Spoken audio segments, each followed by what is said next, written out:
Good morning. And then we did it on the So it's sleep check. 10:01 or 10 something like that. So, but anyway, it's time to start the meeting. Welcome. And I would ask Gabby to establish a quorum. I only see John Smith and Jen Atkins missing. And they're not online. I haven't seen their name. So we do have a quorum. Good thing. You were sent electronically the minutes from the April 11th and the June 21st meetings. I'll take those up at the April 11th meeting. Motion to approve. Motion to approve. Second. I have a second. Any discussion on any of those minutes? All in favor, aye. Any opposition, same sign. The June 21st meeting. I'd entertain a motion to approve those minutes. Approved. I got a motion. Second. I got a motion and a second to approve those. Any discussion on the June 21st meeting minutes? And then I would ask all in favor, aye. Any opposition, same sign. Those pass. Okay. GTC update, Liz. Only update is that, I believe I advised you all at this last meeting that the EMS pilot project that had the 2.058 in the budget was given a disregard, even though the budget was signed into law by the governor. So what that will likely look like is when the session starts and the amended budget gets taken up, it will probably come out of our budget in the amended budget. So we're not moving forward, obviously, on anything like that. But I did receive some encouraging news that probably this is gonna make its way back around again, the original legislation, sponsored by Senator Hatchett from up in the Gainesville area, to put it back at the original $4 million, hopefully. So, we'll keep an eye as discussions happen on that. And Courtney and I were talking about that. I think maybe we could start those discussions sooner rather than later. We'd have a little bit more time to be intentional around that. The commission's already taking up the FY 26 budget because all of that gets submitted. We just had to redo strategic plans, et cetera. So we have to submit all that really early in preparation for the governor to release his budget in January, just prior to the start of session. And that's really it. We continue to work with Dr.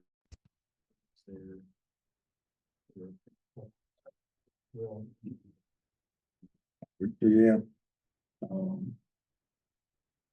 We have, I think I told you at the last meeting, we have now gotten the data from the project that we were working with Mercer and State Office of Rural Health.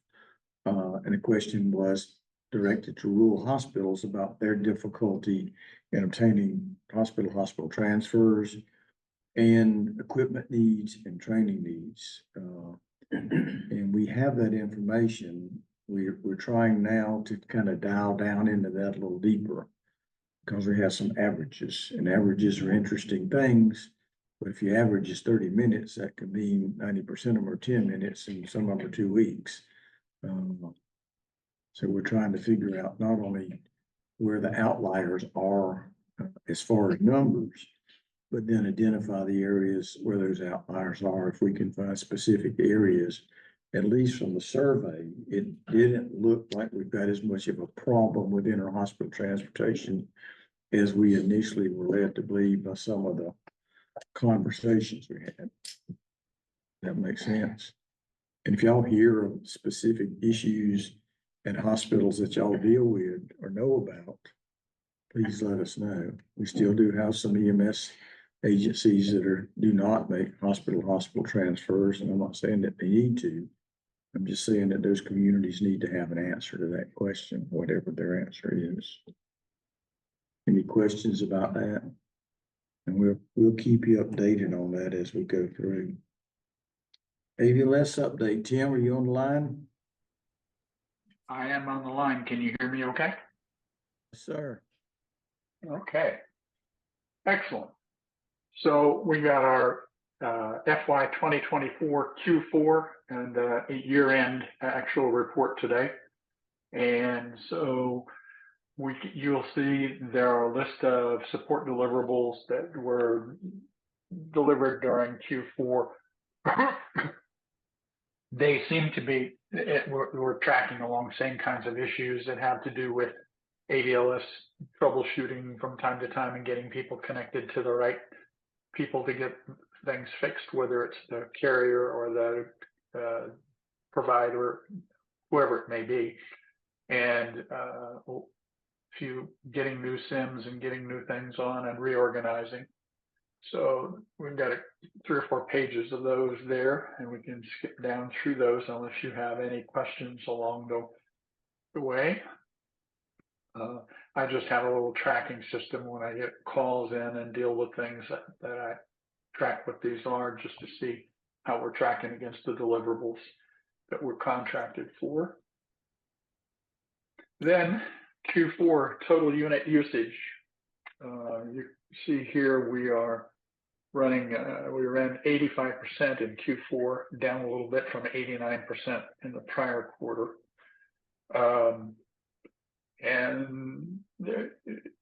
But it's pretty much tracking along the same way. We've got trucks in the shop and trucks trying to get things installed and that sort of thing going on. In region 7, they got the lowest 57%, but there's only a small number of trucks there, and there are a number of those units that are in process of either being installed, or the truck is in the shop and it's been there a long time, or they've got the unit and waiting for a new truck to be delivered, whatever the case. But we're chipping away at getting that number back up, but that only take 2 or 3 more units in there and that number comes up quite a bit. Grady down to 22 units on the system currently. Any questions on the overall usage?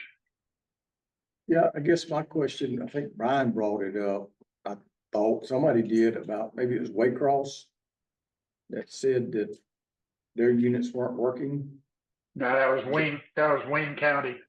Okay. And, I got and the all of right.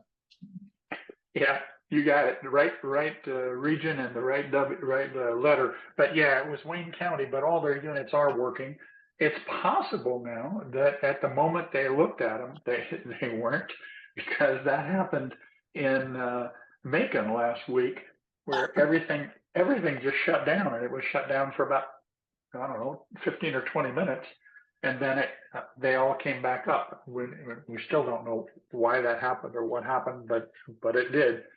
But Wayne County, all 5 units of theirs are up. They have a new transition in ownership, leadership, whatever there. And Patrick Parsons, I guess, has moved over from Camden County to Wayne County to be the new director there. And I hope to be talking with him this afternoon. But they're all up and running and going. Any others? And question to Tim. Okay, there you see where we're not in the county's current situation. We got some progress. We're going to be looking into Long County a little bit more and see if we can make some headrows there. And now that there's been a change, I'm not sure what the change is in Camden, but if you can tell me anything about what you know about what's going on there, I appreciate it. Otherwise, we'll be contacting them again in the next week or so, so that there's about now been some change. All right, next slide. So there's a quick reference guide for getting up and running, or for people when they need to come online, like Chattahoochee County has just come online this month. And so that quick reference guide helps provide them the information that they need to get their units mounted and operating, that sort of thing. Then our airtime log, what's being currently, as of the end of July, or June, being, paid for by the Trauma Commission of the, so there's 1,197 units of 1,271 that are on the system right now. Ambulances that are being reported are, the Trauma Commission is paying for the airtime. You can see the distribution. Verizon, Southern Link is now our leading carrier. We have a new leader orientation videos that are still up on the website for people to come in. And then here's our Q4 year to date, end of year ABLS equipment status. As of the end of the year, we had spent $114,000 on 55 MG90s, annual maintenance on 59, because we had some that had been sitting that finally came online, and we had to pay the annual support in order to get them onto the AMM. And then 57 antennas, 52 little paddle antennas, and so on. So you can see where that money has gone on the equipment. So we had $92,126 left at the end of the year, and that'll be going forward into this current year.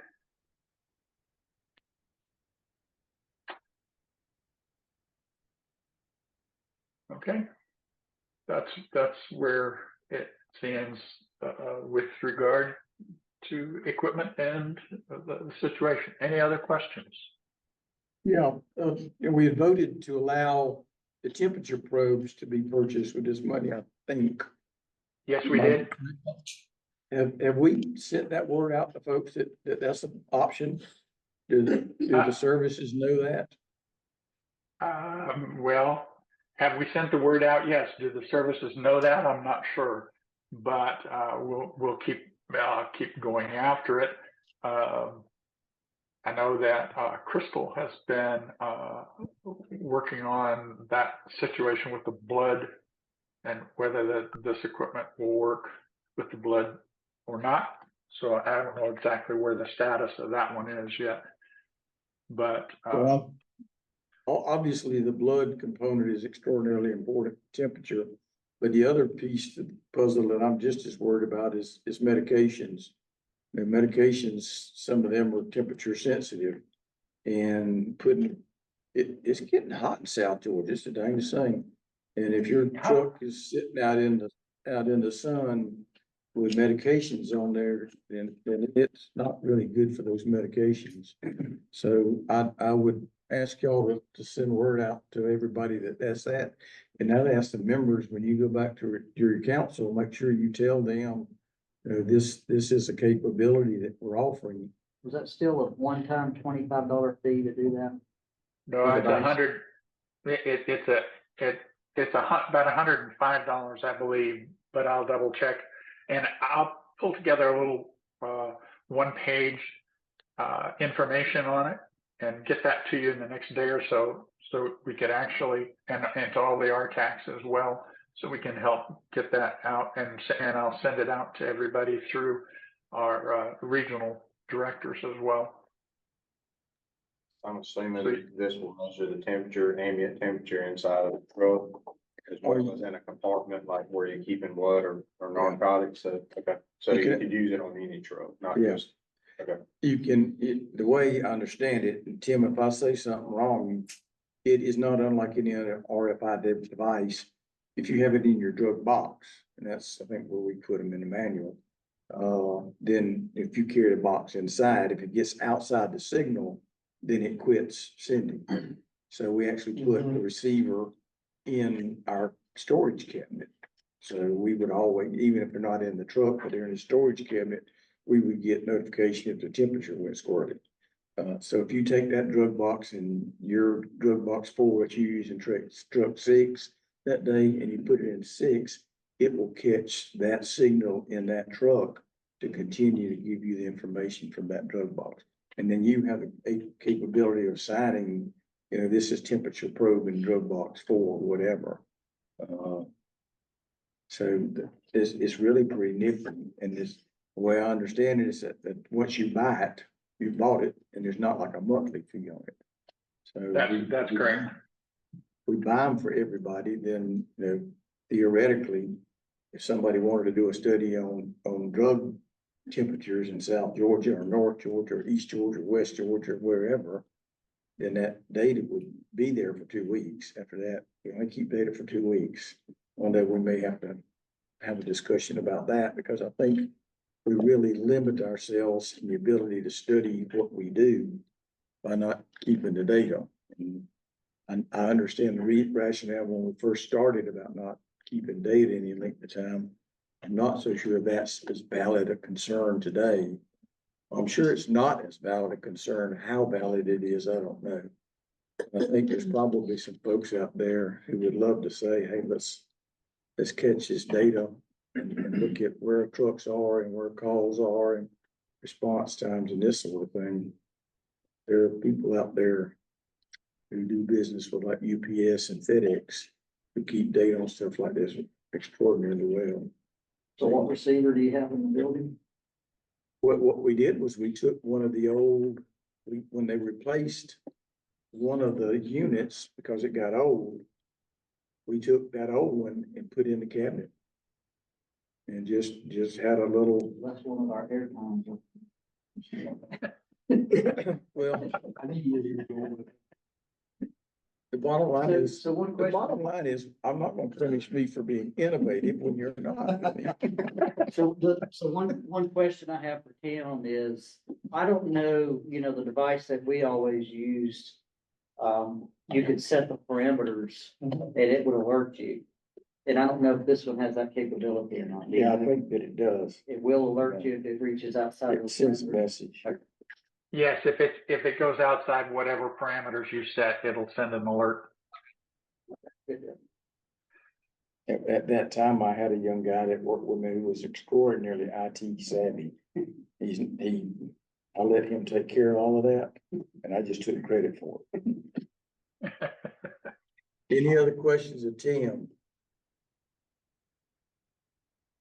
Thank you, Tim. So I'm fixing to change the agenda just for a minute, because I think there's a pretty good segue into it anyway.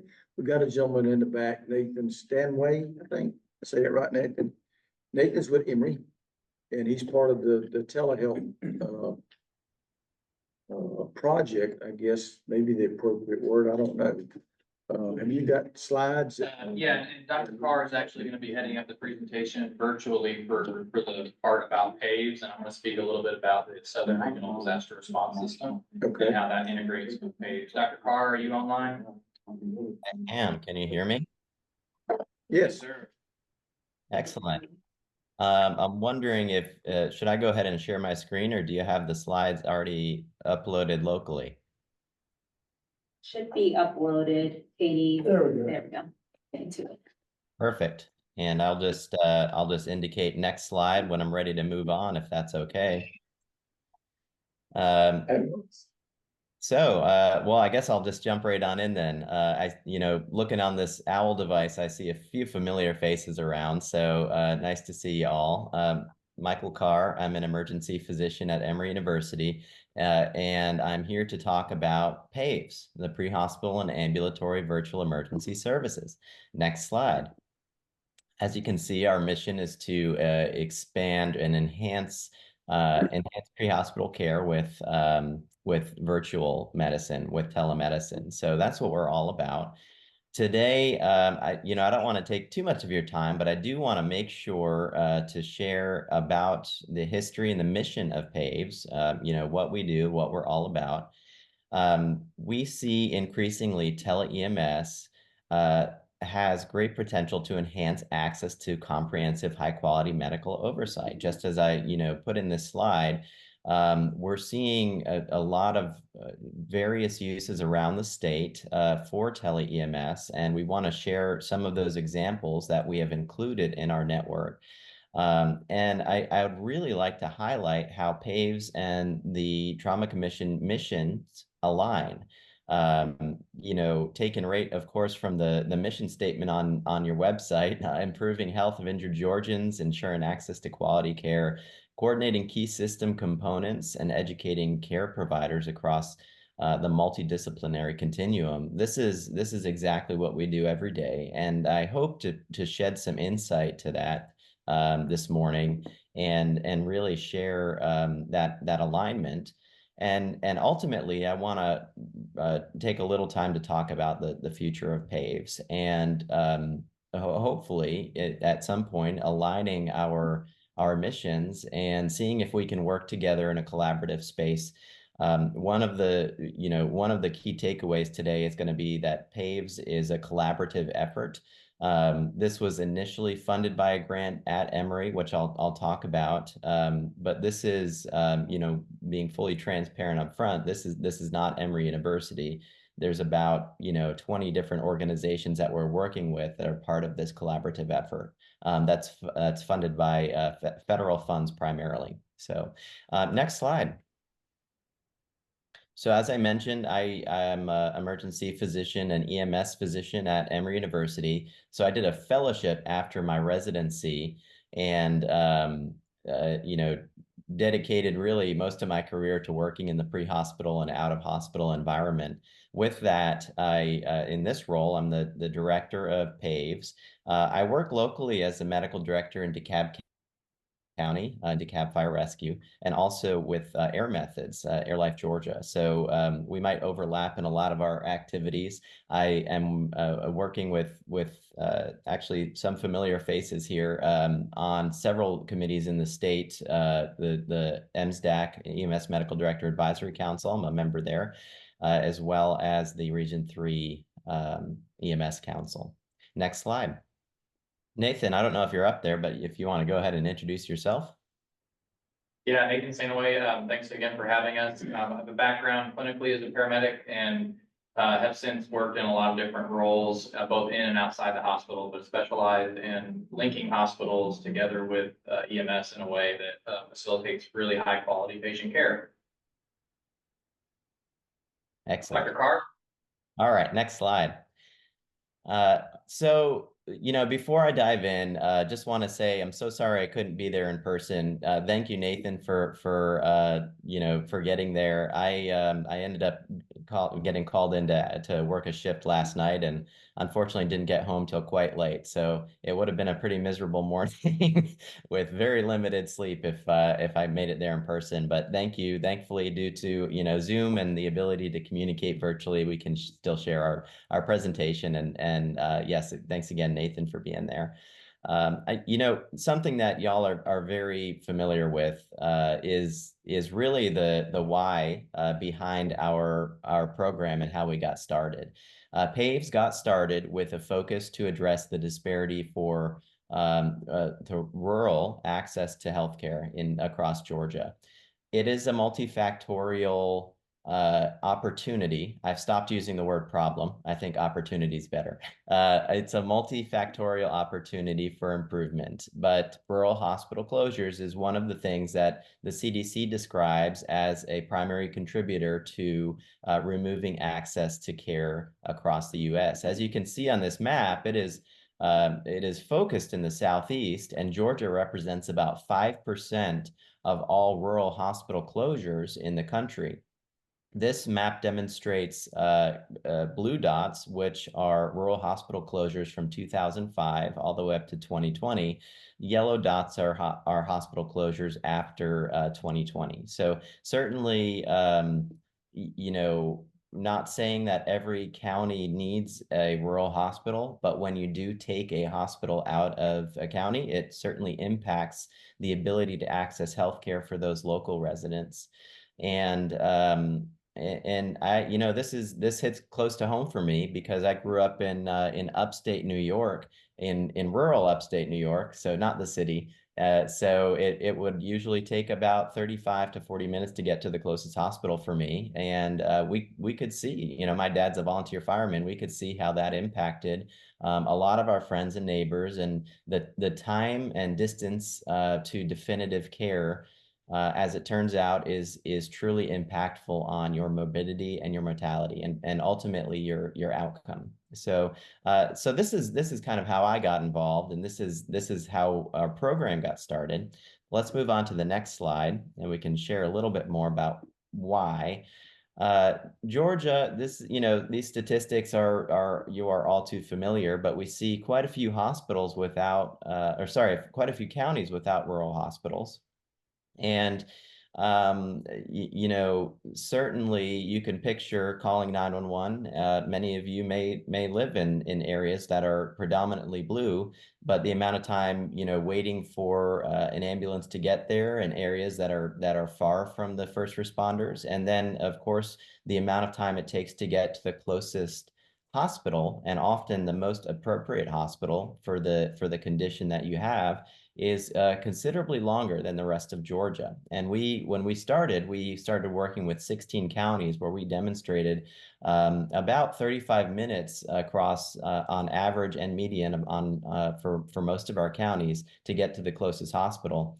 And in the setting of conditions like STEMI, stroke, and trauma, as it turns out, the longer it takes to get to your destination, as you know, the more likely you are to have a worse outcome. Next slide. The rural health spiral is something I don't want to harp on too much, but it really does just provide more insight to what the CDC describes in this spiral as one of the primary contributors to worsening medical outcomes in rural counties. Having smaller populations, which ultimately is leading to fewer economic resources and fewer healthcare resources. We see worse outcomes in healthcare, and ultimately, this spiral is contributing to lower life expectancy. And this is something we do see in Georgia. In the data that we've collected in the Georgia OASIS database, and for the purposes of our grant program, we do see worse outcomes and lower life expectancy in a lot of the counties that we work with. And we see increasingly a rural exodus as well. So this spiral is something where we envision a clear role for virtual care and telemedicine to enhance access and really tap into the cognitive and the cerebral components, which we would say, the brain trust of specialists who work in medicine, ranging from emergency medicine, to the various specialties that are available in tertiary medical centers. And Emory and other hospitals are included in that network that we can tap into and gain access to virtually. Next slide. I kind of highlighted a little bit about the patients that we're primarily seeing, but our day-to-day activity for many of the rural counties that we work with looks a little bit like this. We started with a focus, as you can see in the middle of this graphic, time-sensitive conditions, so stroke, trauma, sepsis, high-risk labor and delivery. We support MCIs. We have patients who have had STEMIs and cardiac arrest on the way to the hospital. If you can picture having access to a physician to support you when you're a rural crew calling in with needing support for one of these patients, just imagine the potential. So examples include we had a crew going to we had a 50-minute driving to the closest hospital, and one of our patients lost pulses on the way. The physician who was on the virtual interface could actually just help run the cardiac arrest, run the code with the crew. They could remove that cognitive load and all the extra thinking, when your hands are full and you're trying to, throw things around and do compressions and get access to your medication quickly. These are things where having somebody just kind of keep track of things and call the receiving facility is a huge benefit. We've had physicians weigh in on the timing and severity of strokes before, whether or not a patient needs to drive the extra 3 hours to get to a comprehensive stroke center, if that makes sense, or if it makes sense to go to the closest, most appropriate facility to have stabilization prior to transporting that patient. Those are a lot of questions that come up. Ultimately, our goal is to work with the local communities and rural hospitals to keep patients as local as possible. And that's what we do on a day-to-day basis. The first leg I kind of described as direct medical oversight. The second leg of the service that we provide here is facilitation with the receiving hospital. The classic example that I always use is, hey, you're getting a patient with a stroke. Go ahead and, if you don't mind, they're 20 minutes away. If you could clear your CT scanner, give me the number of your on-call neurologist, and I'll give them the story and the timing of the stroke. Here's all the patient's information so you can work on getting them registered before they arrive. Just as in trauma, all of those different micro steps that we are doing to reduce that time to definitive care are going to benefit the patient. Next slide. And Nathan, you may want to hop in a little bit here because I'm sure I sound a little monotonous, but we've got several different models of how our virtual care network supports local communities, ranging from Habersham, Washington County, Lincoln County. Nathan, do you want to hop in a little bit about the differences between what our model looks like regional? Yeah. So like Dr. Carr mentioned, a little bit of a unique sort of less centralized model with Habersham, and they're talking directly to Northeast Georgia Health System. That's a tertiary health system. They have subject matter experts, and they can assist the crews with whatever they need. So they're going to use. They're working to go live with a program called eBridge. And again, in the back of the ambulance, there's the pan-tilt zoom camera and tablet and all of that, so the folks at the other end can look and see what's going on with the patient without the paramedic having to explicitly describe it. Same thing with Washington Regional Medical Center, Washington County. So they have a setup in their emergency department, and they can talk directly to their emergency department. If the ED crew there wants to, they can phone a friend and add somebody else onto that video call from Emory or Wellstar Augusta. We just got approval for installation of the kit at Wellstar Medical College of Georgia as a function of them being part of the Southern Regional Disaster Response System, which I'll talk a little bit about just how that integrates with this. So Washington, Chatham, Lincoln County, those folks can all also call directly to Wellstar MCG there in Augusta as again, a primary tertiary provider in the area. Mike? All right, thanks for that summary. Let's move on to the next slide. Okay, we have, oh, sorry, was somebody trying to ask a question or did I hear something? Go ahead. Okay, all right. This map represents the footprint of several active and ongoing relationships with counties. The green are active rural counties that we partnered with and that are primarily funded by our first funding source, which is the HRSA, Health Resources Services Administration. In 2020, we received a grant to start this program with a primary focus on rural counties. So you can see the 1, 2, 3, 4, 5, 6, 7, 8, 9 counties that are rurally designated by HRSA and therefore receive, I would say, proportionally a little bit more in terms of funding for subscription and equipment. We see some yellow counties here. Those are partnerships that we've developed through our relationship with the Southern Regional Disaster Response System. This is an ASPR-funded initiative to improve the response to disasters for communities that don't have resources and also in advance of an emergency declaration.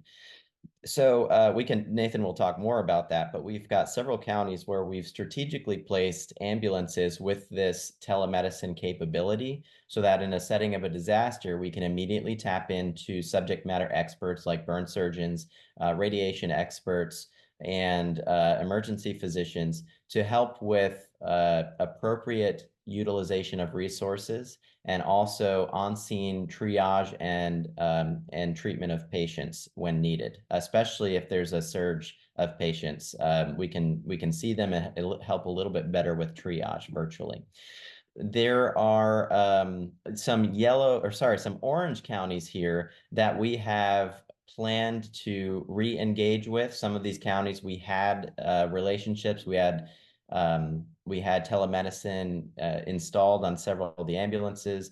But when an agency's contract has ended and a new agency comes in and takes over a 911 contract, we have to develop a new relationship with that agency. So we've been approached from several counties that are not identified on this map. There's always a demand to expand to parts of the state that may have certain needs. We get asked all the time if we can help local hospitals improve their sepsis response, their stroke response times. These are things that we definitely are willing and able to collaborate on. The goal here is really this model, especially with our ASPR partnership. We have been asked to share this within the region, HHS Region 4, and the goal is to replicate models similar to this to support disaster response, but also to use them day to day so that when it's time and it's needed for a disaster, people know how to use it, and there's not a just-in-time training required in order to turn on the equipment and speak to a physician. So the goal here is to use systems like this every day so they can be flexed to support a disaster in the right setting. Next slide. We're about to publish a feasibility pilot that spanned about 16 months. We saw 80 patients and, just on average, we saw a distance to the closest hospital of about 42 miles, which is certainly a great distance. And we, the time from that scene or that call to the hospital was about 35 minutes on average. So we consider this a reduction in the amount of time to see a physician. We reduced time to physician by 35 minutes. There are also several cases where we averted ambulance miles. And this is, I want to be clear up front, we do not bypass regularly. We do not divert ambulances to different hospitals unless the need of that patient demonstrates, let's say a large vessel occlusion stroke within a 24-hour window is going to, have a better outcome with a thrombectomy where they can go in and pull out that clot. We may have the capability, if it's a good story, to drive a little bit greater distance to get to a comprehensive stroke center that can feasibly perform that thrombectomy. Whereas, going to the closer remote or primary stroke center, now we've got to wait for an interfacility transfer to transport that patient to a comprehensive center, all within a 24-hour period. So there are very few scenarios where we've actually, worked with a crew to bypass. In many instances, we actually have worked to keep patients in the local hospital and kept patients from having to be transported 3+ hours away to a specialty center. So that's where we see a reduction of miles if we can show that we prevented an out-of-county drive. And also we've avoided helicopter evacuations. There are two specifically that we've avoided where we've worked with the patient's specialists, in one of these cases, a cardiologist, a heart failure specialist, to keep a patient local and to work with the treating team in the small county. So we could prevent a helicopter evacuation that was planned. So that's kind of an overview of how we could optimize resources from that front. We also have seen several crews start to call in with patients who are high-risk refusals. And about 80% of the time when we get a call in for a patient who wants to refuse and not go to the hospital, speaking to a physician, we can usually convert them to a transport to the hospital. So that can certainly benefit the EMS agency. All right, next slide.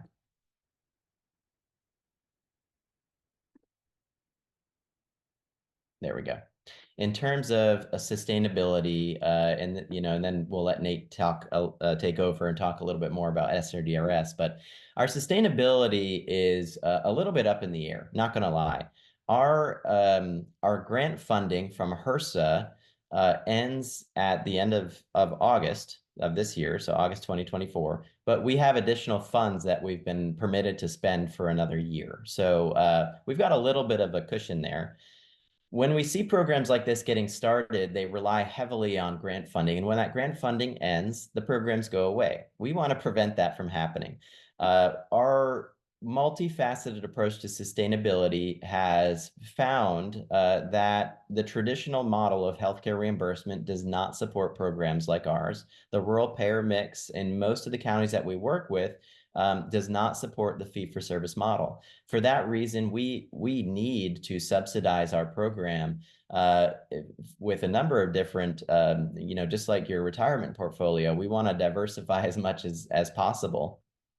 We see rural EMS agencies with budgets that do not allow, that don't have any room to contribute to programs like this. So, that's not been part of our model of sustainability to reach out and ask for these agencies to buy in. It's just not feasible in a lot of the counties that we work with.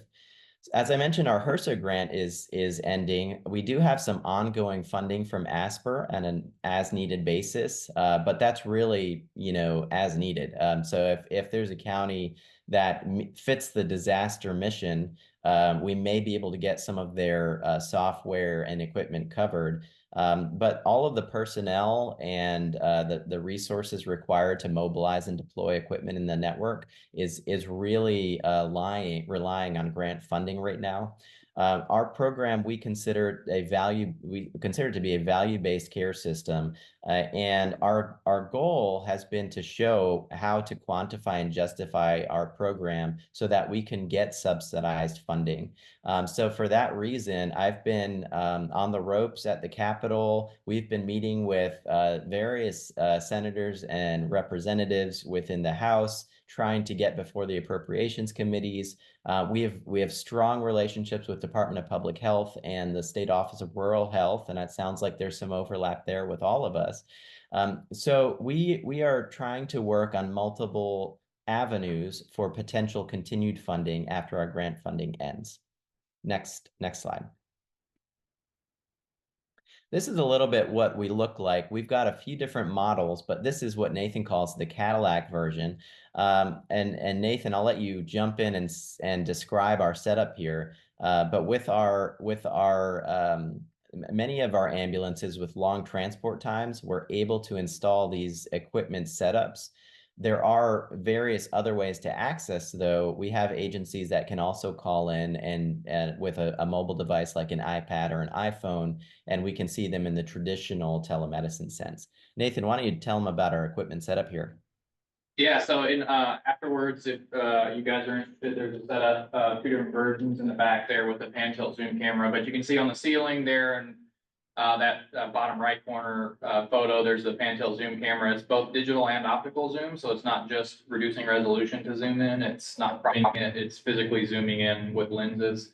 The nice Yamaha speakerphone on the top there is, I'm actually very impressed.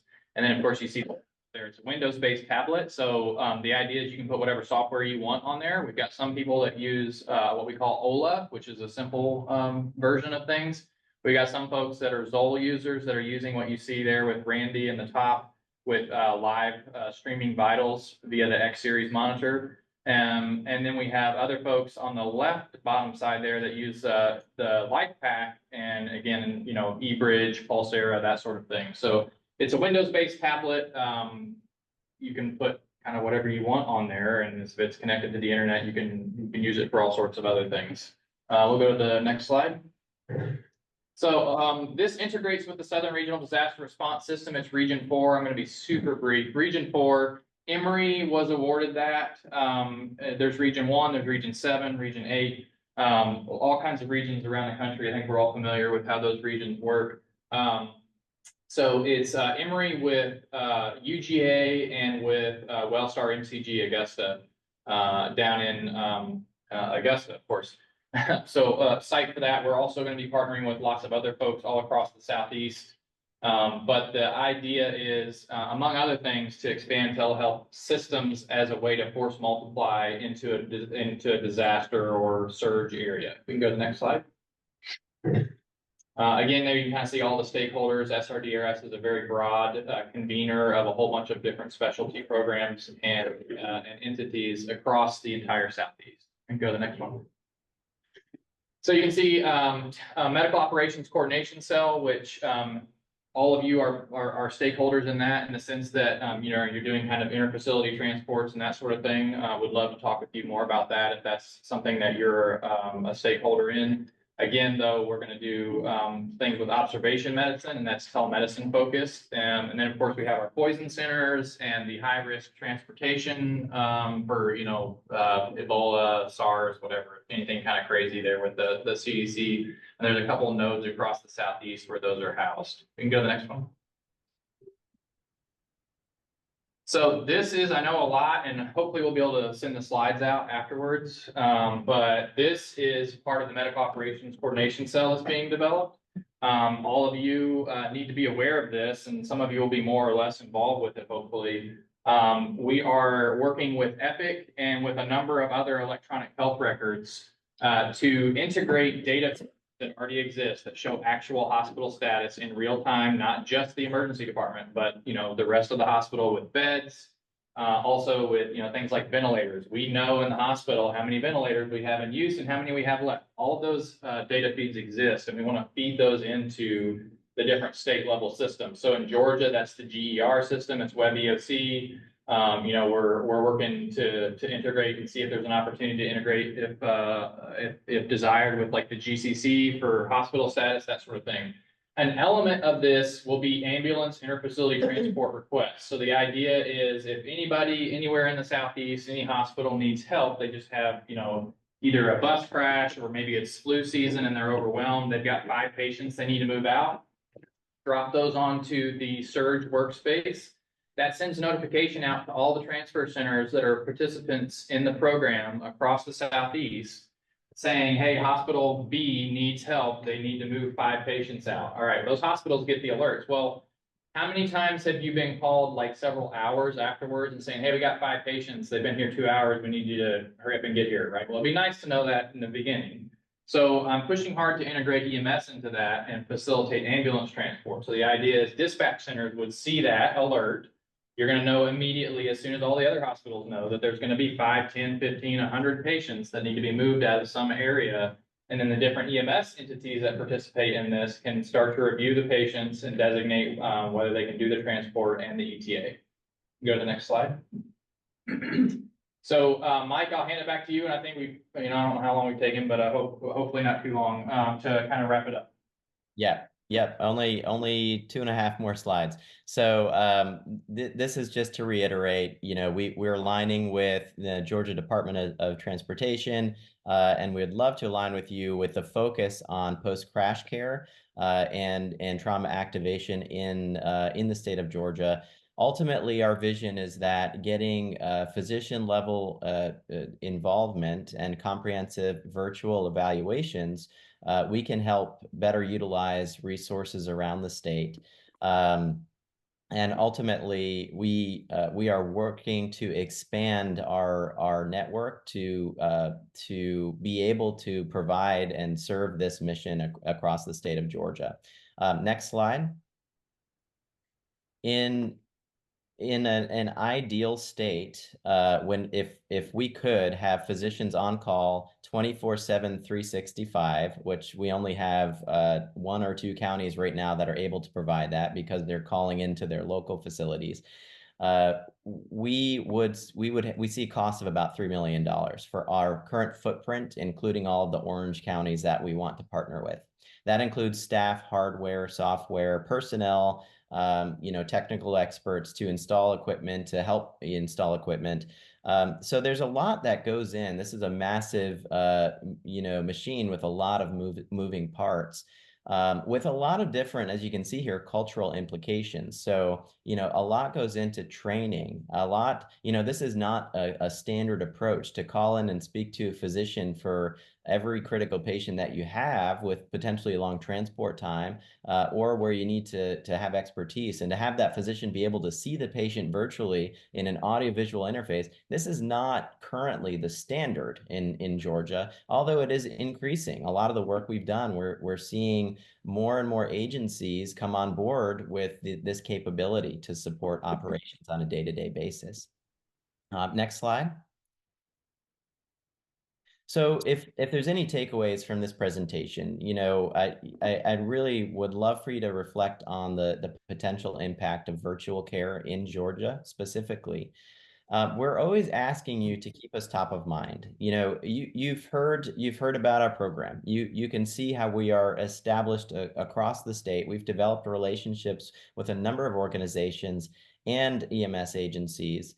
I would say overwhelmingly we've had you know, positive feedback because of the support that we've provided. Now that you know about us, please keep us top of mind. When you see the opportunity for collaborations, you know, feel free to mention our name. Feel free to connect us. Nathan, you know, can hand out his contact information, my contact information as well. It's also on the invite for this calendar invite. Please feel free to contact us with any questions or potential collaborators. As I pointed out at the beginning, it seems that the PAVES and Trauma Commission missions align. We would love for you to consider PAVES as part of your network, as part of your mission. We are a multiple collaborative effort, private, public, governmental, NGO. We've tried to pull in the brain trust from a lot of different organizations to work to the collective mission here.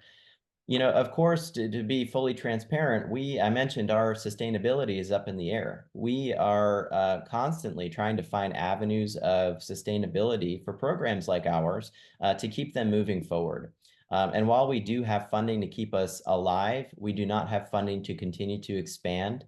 And if you think that this is something that's worthwhile to pursue a more aggressive partnership here, I would love for you to consider you know, including us in conversations about upcoming funding opportunities within the Trauma Commission, you know, upcoming budget conversations. We would love to be considered as part of the Georgia Trauma Commission mission. So, you know, if anything, please keep us top of mind, and we would love to collaborate and work with you in the same direction.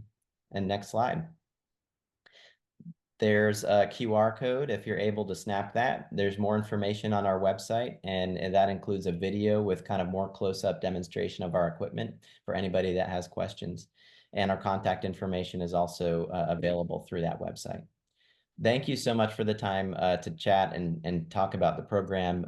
We're open to questions now, or Nathan's going to be there afterwards if you want to ask him beyond the agenda. And that's all. Question. I have one. On that $3 million proposed operating expense or budget for as you move forward, is there a breakout for just the rural counties, excluding urban? We do have that. Nathan, I don't know if we have the breakdown readily available, but I could certainly get you that information. That would be great. That would be great. Yeah, of course. Thank you. Any other questions? So I don't have a question, but I do have a comment. Dr. Carr, this is Huey Atkins. I haven't spoken with you in several months since I retired. Yeah, nice to see you. But, you know, one of the things we did with National, actually the ambulance that's housed here in this building we're meeting at has this equipment on board. And my thought process when we first got involved in this, you know, Morgan County is a rural county, has a small critical access hospital. And I did a little research after we had installed this equipment, and I talked, and I can't remember his name, but a gentleman in Boston. We were going to put, or I was going to put this equipment, not the equipment, but the software at a local hospital. And my main goal was to keep patients local if they could be treated at the local hospital instead of sending, you know, as you listed, the strokes, the cardiac the traumas. And a lot of times the physicians are more comfortable when they can lay eyes on a patient more so than just getting a radio report from an ambulance crew. So we were looking at ways to keep our patients here locally instead of transferring them out to a bigger hospital if they could be treated here locally. But in talking with the gentleman in Boston about the software, there was not going to be a cost to our local hospital to put this software on their computers where we could communicate directly with the on-duty ER physician. And twofold: one, to make sure the patient got to the right place that they needed to be, but two, as we know, these programs, when we first get involved with them, they're great and everybody likes them. But if you don't use them on a regular basis, then you get uncomfortable with using them and you're reluctant to use them moving down the road because you don't feel well versed in it. And my thought was if we use this on a daily basis, the crews would get more comfortable with them. But we do have that vehicle here in this building that has this equipment installed on it. And I'm sure they wouldn't mind anyone that wants to take a look at it and how it was set up in the vehicle here. We can definitely install it in the local hospital. We did that with Washington County Regional Medical Center. We just Right. need to, point of contact at the hospital who can kind of bless that to be done. Right. And we can either put it on their hardware and that already exists, or we can just mount one of these tablets there, which sometimes is easier because then their IT people don't have to do anything with it and you just drop it in and make sure it's Right. connected to the internet and away you go. Yeah, and you hit the nail on the head. Daily use is important, especially with workforce turnover and EMS.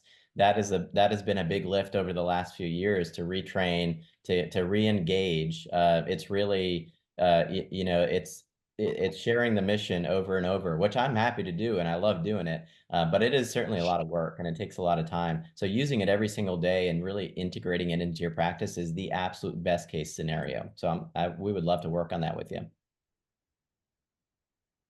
It's I guess we all in this room started off our careers in calling the hospital on the radio.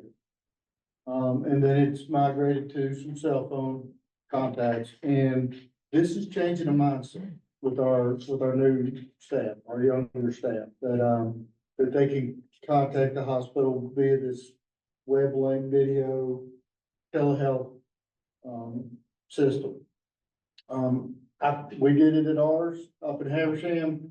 We got it on 5 of our trucks. We've worked, the big thing there was, why are we calling Emory when we're taking the patient to Gainesville? They went out, met with Northeast Georgia.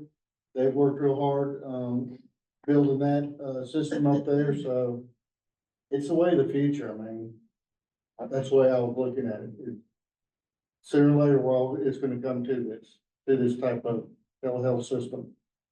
The nice thing as a paramedic that people are doing is that it's very hands off. You hit the button and it calls. You don't have to pick up a phone, hold a phone, or talk on a radio or anything like that. The hospital can look around the ambulance, look at the patient, zoom in, zoom out, do whatever they want to. And so it actually helps offload some of that, trying to tell the story of the patient a little bit.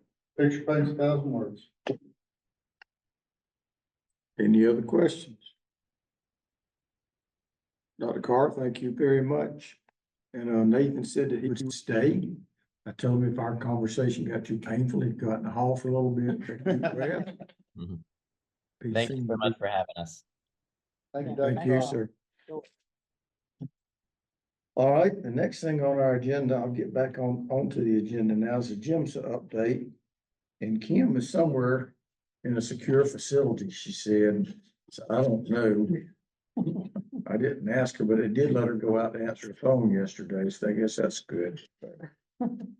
Yeah, y'all take that for whatever you want to take it for. It could go a lot of different ways. Good morning, everyone. Can you hear me?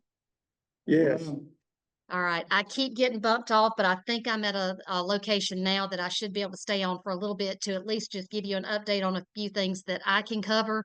And then I will turn it over to Kathy. I believe Kathy is there on site with y'all, and she will go through the class update and everything from that. But one of the things that I have just now received, and actually we got it this morning, and Mary was able to quickly incorporate it into a report, and I have replied back to an email. So you should have the updated workforce PSA campaign complete through the end of the campaign, 6/30/24.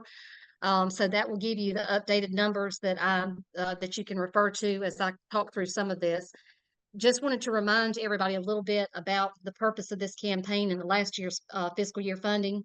Of course, this was incorporated digital advertising through either both static ads and video. Our goal was to get the public interested in EMS careers and also encourage them to visit our website. That we used Google ads, social media, and digital display video and ads to incorporate this into our overall mission.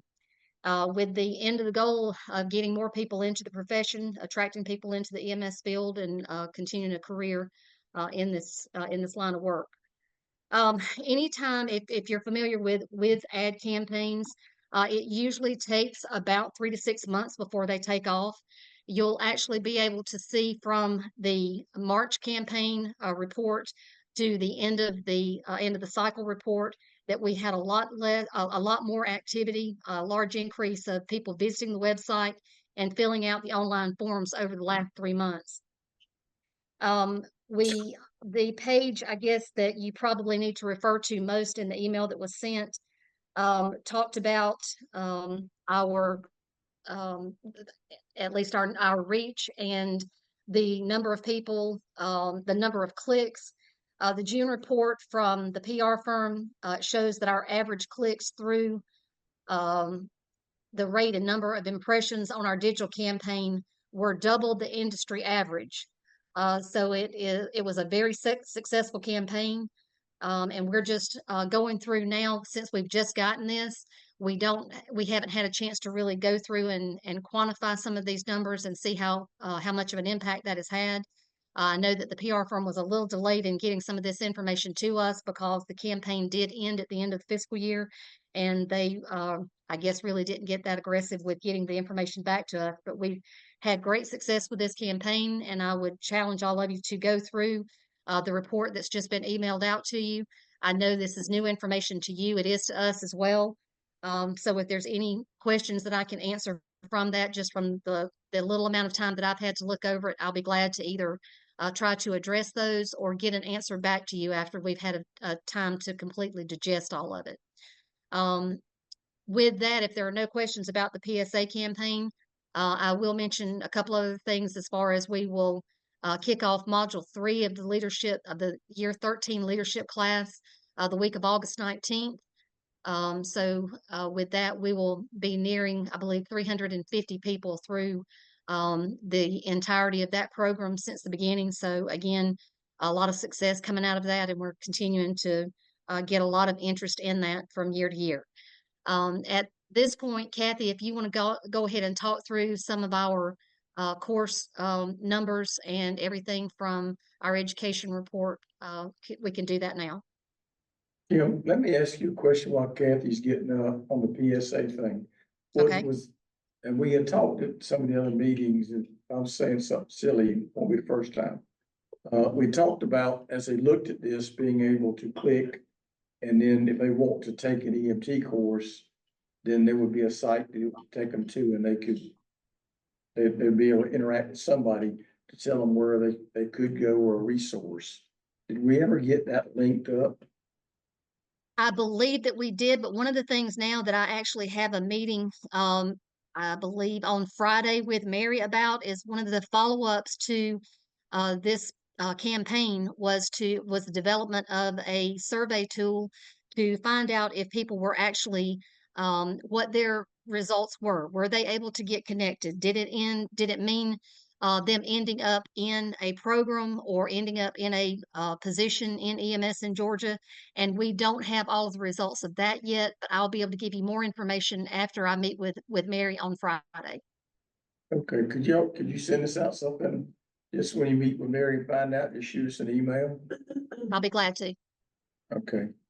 Hey, Kim, quick question. The information you had on the screen, or whoever was displaying it, I don't know if we were sharing your screen or not. It looked like it had on the bottom right hand corner of the last page we were looking at zip codes, and it had high click rates. And I don't, it may be on what you just sent us. I don't see that. Is there, Is it two different reports or did we get the same thing you were just looking at? No, it's actually two different reports, Lee, because what we ended up having, what I sent out the first time that Gabby forwarded to you, I sent her the March report as a placeholder so I could actually address, where we were at the end of the campaign.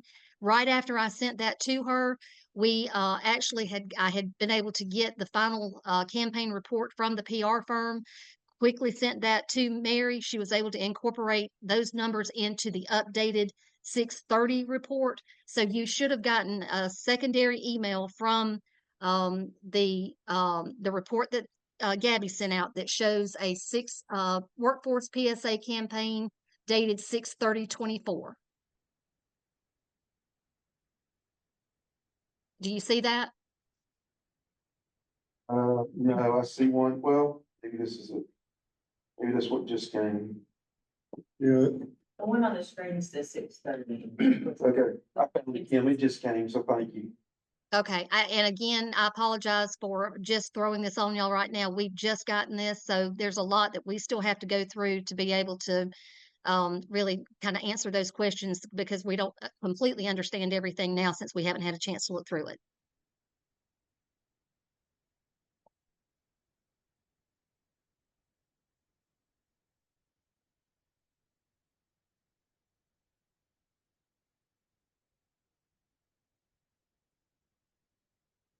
I know that one area that you can probably look at that will tell you, that will give you a lot of information.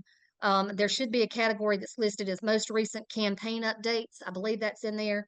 It should show you updated information on impressions promised versus impressions delivered, and also video completion rate versus unique people reached. Those numbers sort of kind of encapsulate everything. And I'm not sure where it is contained in that report, but I will find it. And like I said, as soon as we have a chance to go through more detail, I'll be able to provide you a more concise report.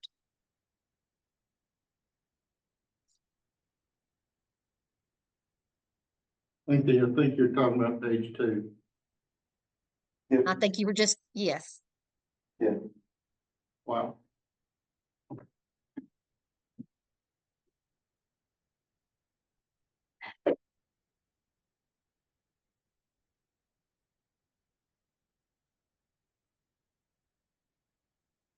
any other questions about this piece before we go forward with the rest of the report?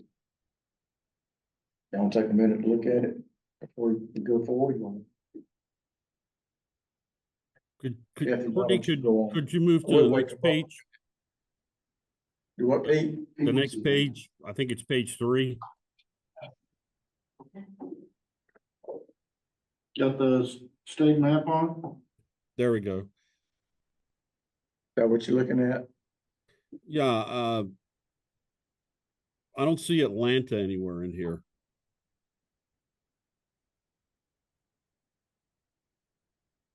Yeah, Pete, it's the top 25 zip codes for the clicks or I guess impressions. And it amazes me, there's really not anything, maybe McDonald's in the Atlanta MSA, I can't remember. But there's nobody, I don't see anywhere from I don't either. That's it. the MSA of Atlanta. That's just odd. I don't even see the secondary counties like for example, Cobb or Bartow or Paulding or Cherokee or any of those. Again, guys, I will have to analyze the report and get with Mary. I can't answer those questions until I've had a chance to talk to her about it.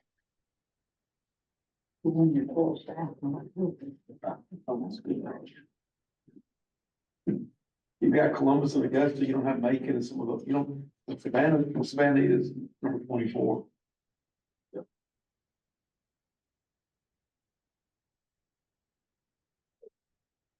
Could that have anything to do with the internet The page, provider that's there? I don't know, but I know that the page that you're on now has digital marketing campaign continued. So I'm wondering if we're not missing the first part or something on that cell.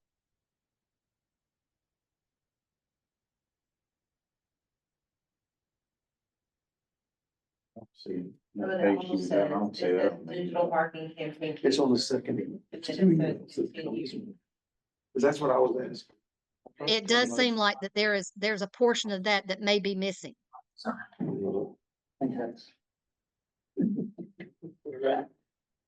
From Deb. Yeah, the second one's from Kim.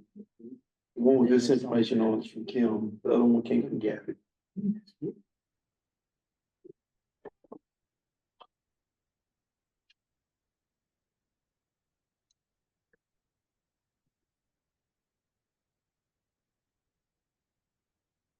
And I apologize for the confusion. I just wanted to get the most updated information to you, and it really, it's not something that we've had a chance to analyze yet, so. Kathy? Go, go ahead. Alright, I'm gonna excuse my voice, guys, I'm getting over a head cold, and that's really all it is. The report up here it is not a fully complete report for the 24 fiscal year. The report we were asked to do is turn in prior to all of the being done. Still finishing up some classes because as Liz directed us last year that we could continue and push beyond the deadline date to keep trying to give our education 24-hour cycle, I'm not 24-hour, 12-month cycle. I'm on cold medicine too, so I'm sorry, y'all. 12-month education cycle and not come to basically a halting grind in the middle of summer. We have been able to meet our delivery for all the classes and exceed in some areas on all with the exception of the EBOC, which we are really proud to be able to say that Kim received a contract from legal from McNeil, the people, the insurance company that we partner with this week, trying to get that program back underway because they're still getting questioned for it and asked a bunch for that particular course, which is needed in the state of Georgia. So as I said before, we are either on track or have over delivered for education for 2024 fiscal year. At the next meeting, I'll be able to provide a more compact, full detail of what 2024 will look like for education.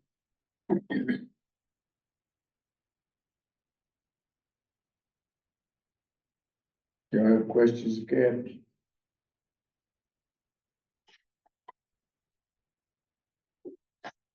Thank you, ma'am. Can we have a bounce back just a little bit of this information Kim sent? Sure. Hey, Kim, I know we're all trying to digest this, it's a little hard on the phone, but you don't have to do it now, but can you just, when you send out, I guess, to us, can you send out what the definitions, what's the difference between an impression, a click-through rate, and a link clicks? That is one of the actual emails that I had sent to Mary as part of our discussion on Friday because I don't know how much I know that I am not educated on how all the media terminology is. She's my expert in that, and that's one of the things that I'd ask her to give me, basically an index on or a glossary of some of these terms and actually what that means to a person, how it relates to us. And I will get that from her, yes, and we'll provide more detail to the members. Thank you. Anything else? So the next thing we want to look at is, can we put up all of the courses?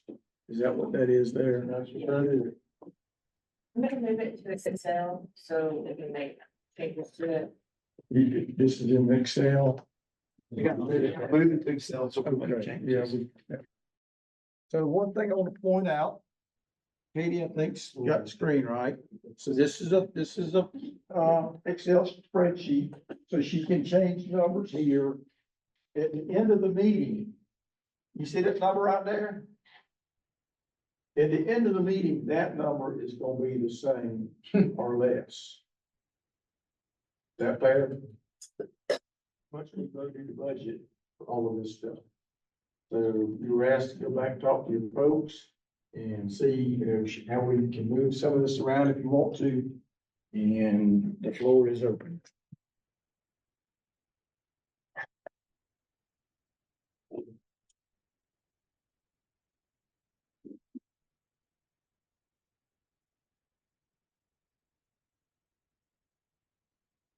I have a question to Kathy.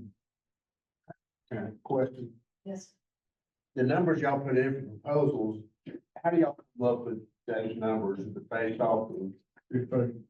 based off of, this year's path and the desire and the numbers? People who are interested in the classes, or how do y'all come up with the numbers?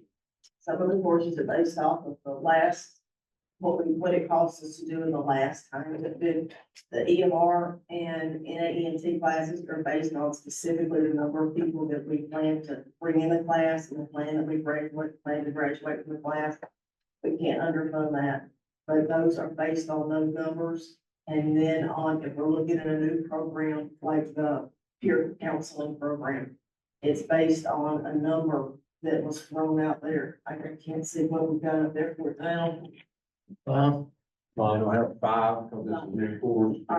What has happened, I was asked for this back in February of this year, that was on a verbal email. Me and the guy that we've been doing the class, we've been able to bring the price down some. So instead of offering, I think we've got 5 classes up there, we would be able to do 6 classes for that amount of money. Okay. So it's either based on a projection of what everything I put together, what the costs are for hotels are, like with the lab instructors and stuff, having to travel different areas. And perhaps. Okay. Thank you.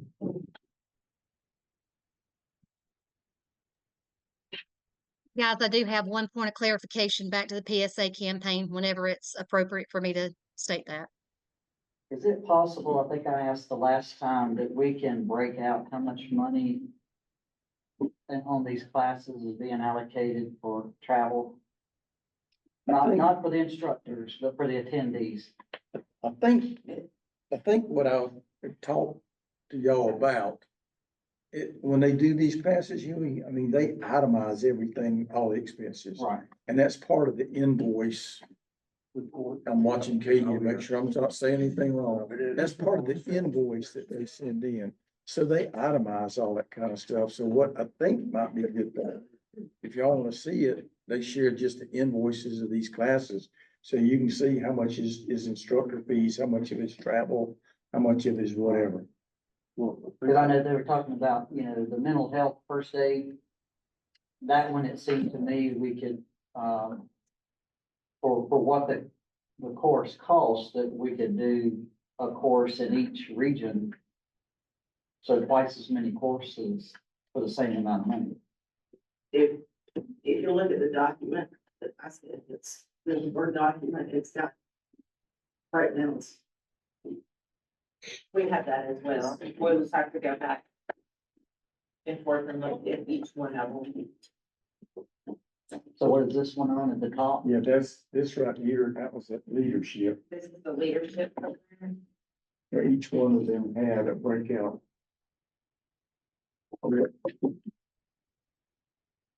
This was in the. Would it help y'all want to start seeing the invoices for these classes?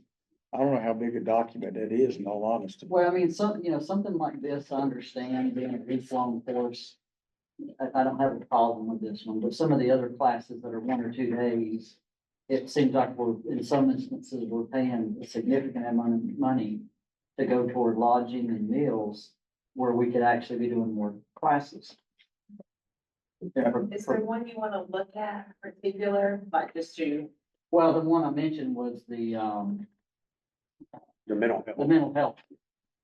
Was down toward the bottom of the list. And on that one, what I remember you were asking was, you understood the need for the instructors to have lodging. But if you cut the lodging out for the students, and you could do it in multiple regions, which would be closer and they wouldn't need the lodging. That was the discussion. Is that correct? Here's the mental health.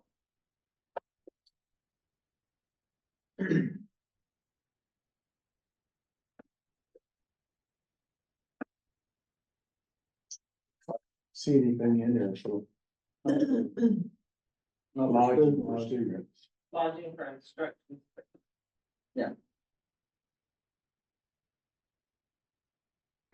Q, I think the one Who that would was teach last it? meeting was the instructor. Yeah, that may. Instructor technique. Oh, Yeah. yeah. Right, that included student lodging. So who are the instructors? Yeah, who would teach this? Which class? The instructor techniques. Me, there's Warren, there's Lee Warren, there's, Dave Floyd, Travis Floyd. But I was looking at the mental health piece. I mean, I would assume we got somebody who has some credentials doing that.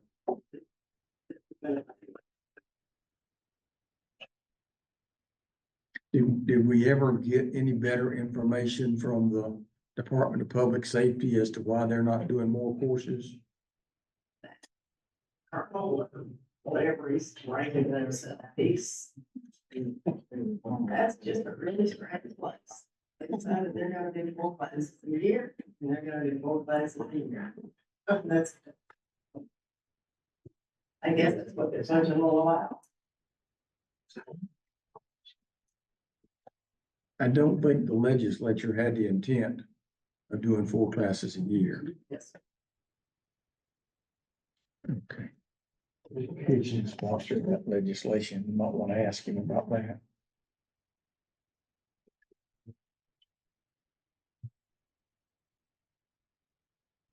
Do you want to go in order? I just got a couple of questions. Sure. You want to do it that way? Hey, Kathy or Kim, if I'm reading this right, a paramedic class costs $7,040 and our auto education costs $21,500. Yes. What's the difference? I mean, I know one has farm equipment, one has cars, but why is it 3 times more? Because it's a lot more equipment that we bring in for the extrication classes, 30 cars. We've got all the equipment, we've got 5 instructors for each head, we have 2 safety officers. Make sure that nobody gets hurt. A lot more moving parts with the extrication, patient care folks. And I can speak on the farm if you It's also a 3-day class versus a 2-day class. Auto education is 3 days. Yes.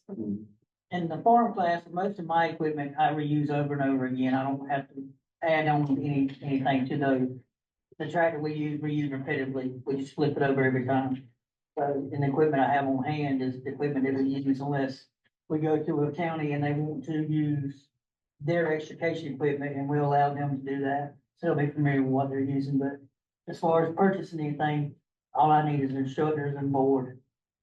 Pretty much that.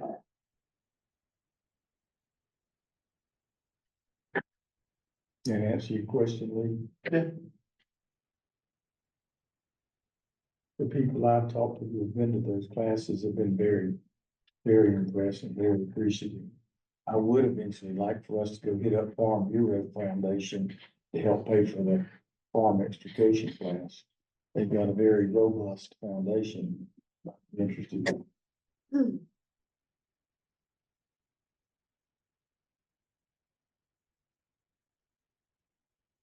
Let's go back to can we go back to the overall amount?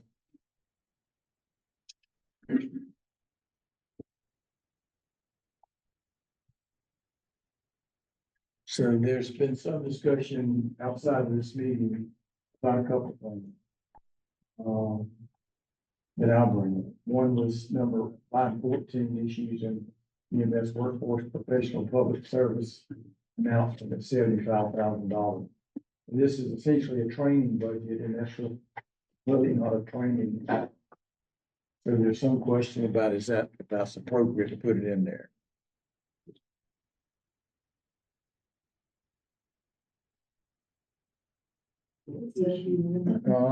Yes, and Yeah. So the desire is to take that out. Okay. Is, So I was gonna put in a request on that, to, that, and to apply that money to the instructor fee on the EMT and advanced EMT classes. Y'all hear what we're saying? So where's the money gonna come out of for the PSA? Well, And it, how's it gonna be? well, that's, the bottom line is the idea that's been proposed to me is that the PSA is not an education, it's an education contract. So if we want to fund it, we fund it through some other mechanism other than through GEMSA. We may use GEMSA, but it would be something besides an education contract. Does that make sense? I don't know if that's the best way to do it or not, Jeff. I just, that's what's come up. If we take that out, then we would need to one or two things, either not do the public service announcements. And based on what we just saw, I don't know if that, is that $75,000 different from what y'all just reported on? Or is that a continuation of what you just reported on? Good question. Kim? Kimberly? So on the PSA campaign, everything that we had and everything that you've been provided through June 30th was at a contract end date for them, for our PR firm, through the end of June. So this 75,000 is picking up where they left off for the continuation of that public service announcement program. So it would be just pushing that into the future. Pushing it, a continuation of that, reporting back, the survey tool, the things that we have basically set out in a guideline for the PR firm as a result back of where the campaign to this point, whether it's working or not. As I mentioned in the beginning of my conversation, this PR firm, what the PR firm is telling us is that these things don't turn on a dime. We were 3-4 months into it before we really got any results. And back in just at this point, I'll address what Pete and Lee brought up about the digital marketing campaign and why the metro area was not shown in that. We were going on the guidance of the PR firm that is strictly for the streaming services campaign. That basically said the Netflix and the different streaming mediums, that was what that category specifically related to, and it was their advice that the metro area was not part of that, but all of the area around that was. I don't have an answer why they thought that, but I will get that.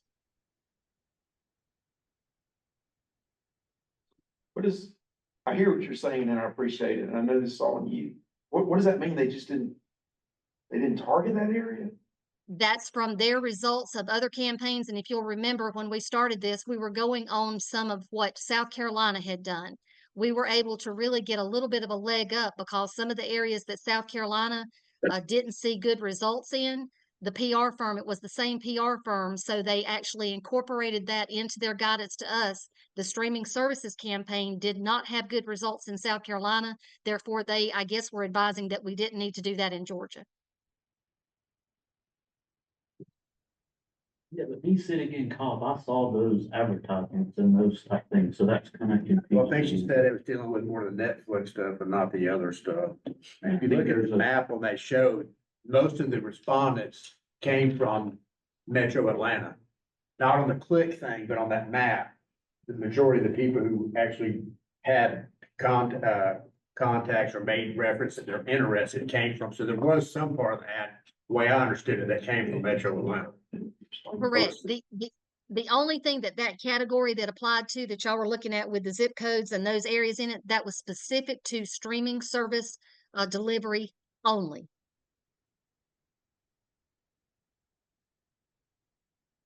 So, Courtney, what you were saying is that there's a question about this being put in this part of funding because of education, but it was okay in education last year. Yeah, I did refund it. I might argue that it is education. If you bring more people on, you gotta It's educate. educating the public as to what EMS and the needs of EMS personnel. So y'all want to weigh in? Are y'all okay with this? Not okay. No, this goes beyond education because it's a marketing service. It's technically subject to RFP rules and regs for the state with thresholds for amounts. So you can put what you want in the professional education bucket. That's a little bit different, but PSA and ad campaigns and things like that. We're actually doing a marketing RFP right now for continuation of services for, something that we just kicked off, so it would be subject to same things. So is it safe to say that it shouldn't have been allowed last year then?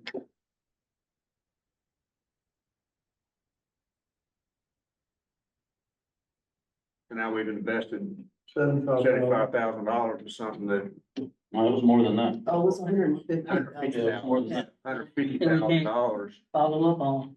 that we just got started that we're gonna have to just throw away?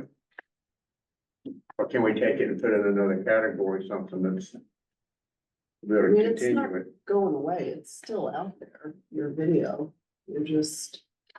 And typically, when something like that is run, there are, and you can look back at the original, you know, you remember we took this through a couple of meetings, because there wasn't a whole lot that was given in the original proposal when it first came up for 150,000. And then over time, it developed, and we got some additional information about what would be included with video production, and then some sharing on social media and what you're seeing up here. You know, so that should really all be included. And if there is a desire to have ongoing marketing, I would suggest you make a line item out of your funding that comes from it, and then we can take that around the appropriate route to get it funded. John, I'll be honest with you, I'm a bit confused about where we need to go with that.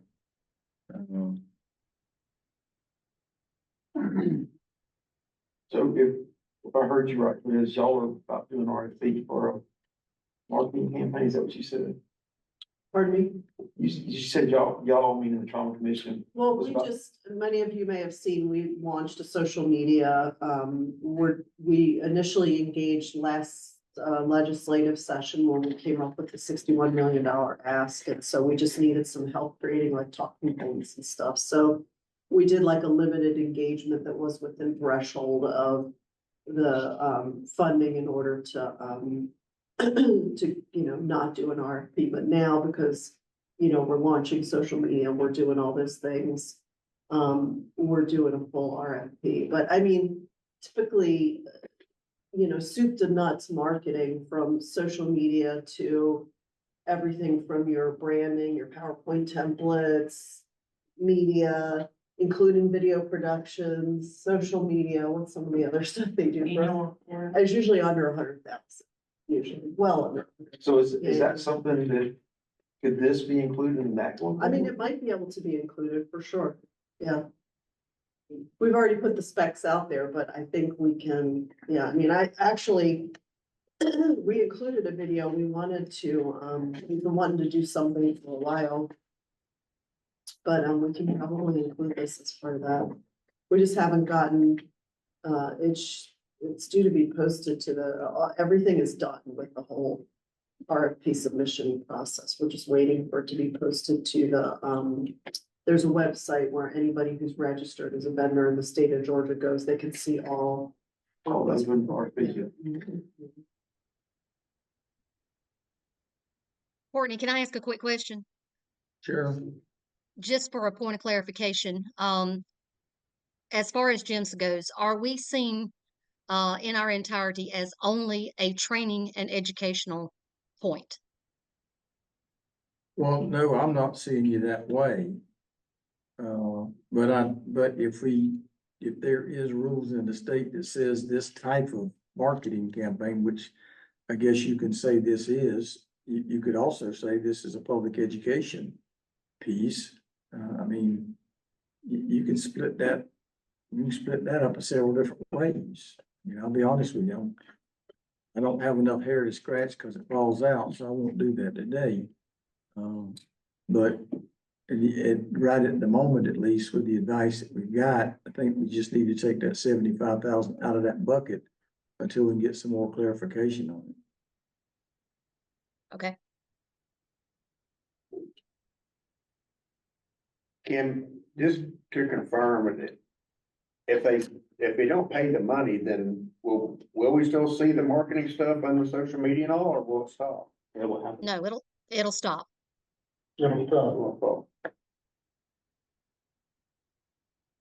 So the But- association doesn't own it?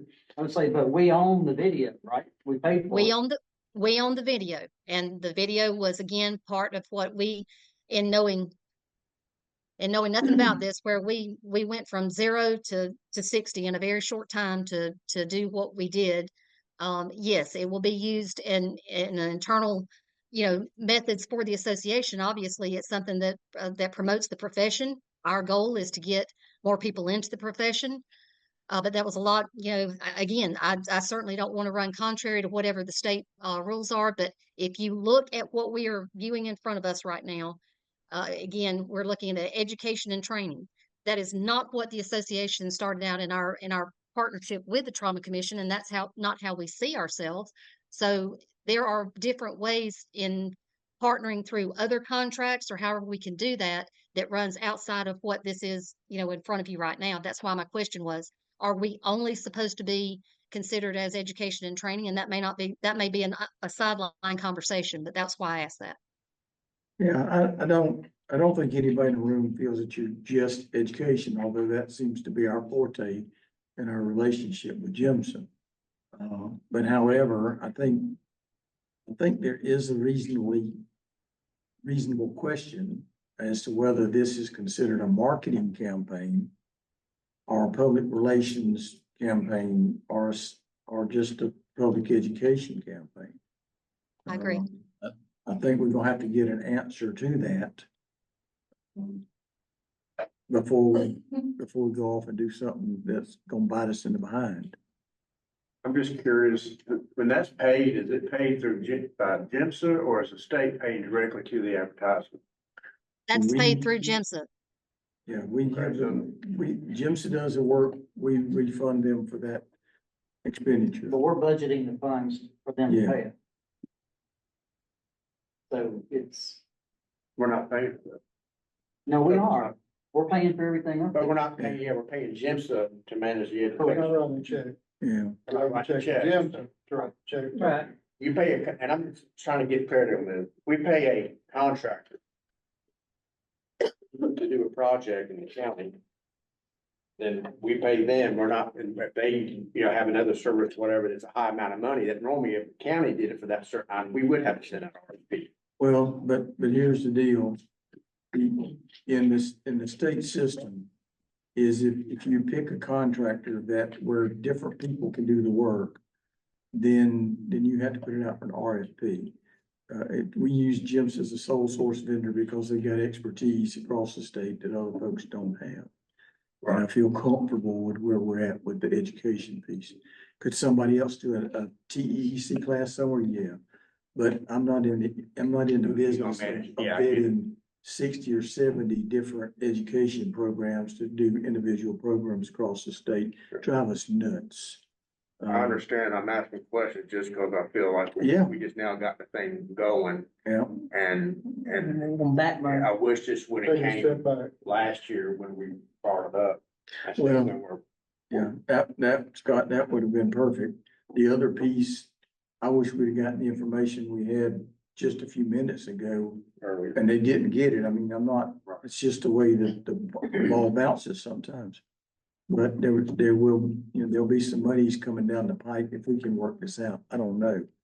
Well, there's nothing that says GIMSA can't put in an RFP on it. It has to go there. And It's there's. not excluding anybody. Yeah, there's and we just need to get clarification on it. And until we're clear, I don't think we can, it's just not good business. You got some folks with state government, that's what they do for a living, find fault with something. And if there's fault to be found, that's what they're supposed to do. And that's why it's our responsibility to look at this in detail. I mean, it's, we can't just sit back and say, okay. Yeah. So I don't know that we'll ever get complete clarity on. There's two things I intend to do. And one is look at that program that Kim sent out a little while ago and look exactly what that is. Let them reach back and get some clarity on some of the questions that we've asked. And then we'll look at this and try to figure out exactly, in all honesty, exactly what we're doing here, because Yeah, because if it's about the amount of money, then I'm concerned about the other project that we voted on this budget, which was to fund the company that's doing the remedial training for the EMT students. That was a large amount of money as well that we approved. Yep. Are we gonna be dealing with the same thing with that next meeting? I would hope not. Well, I think it's important that if we're gonna be having in the middle of a program where we have money that we've already spent, I think it's important that we have these rules. That we're left to be interpreting rules on RFPs. And we're voting on things that now we're coming back on and taking away from, money that we had put towards something. And I think it's important I'll raise my hand. I don't know the state rules and what they allow RFPs and so forth, but there's other people that should be held accountable for What's the doing that. So we threshold do the that. state put puts money that towards dollar? it. It's 25,000 How much? with 20. some exceptions. Yeah. So technically, if you look Everything at it up here, anything over $25,000, if that's the Well, there's conversation. exceptions for professional education.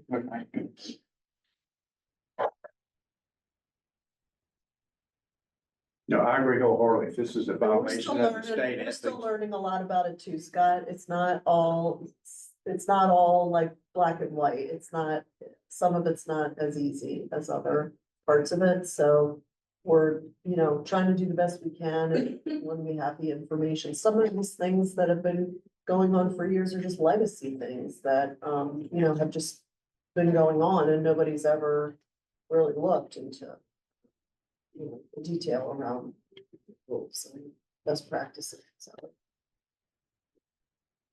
My comment / concern on this is, we've been talking since I've been on the council. About what can we do? What can we do to attract people? And we've done something that is inherently, I haven't dove into the email, but it appears that it's working. And now we're gonna snatch that back out, and then next year at this time, we'll be talking about can't get people to come work for us. So that's my concern on it. I understand there's legalities on how you go about doing it. Well, at this point right now, I think we need to take that out.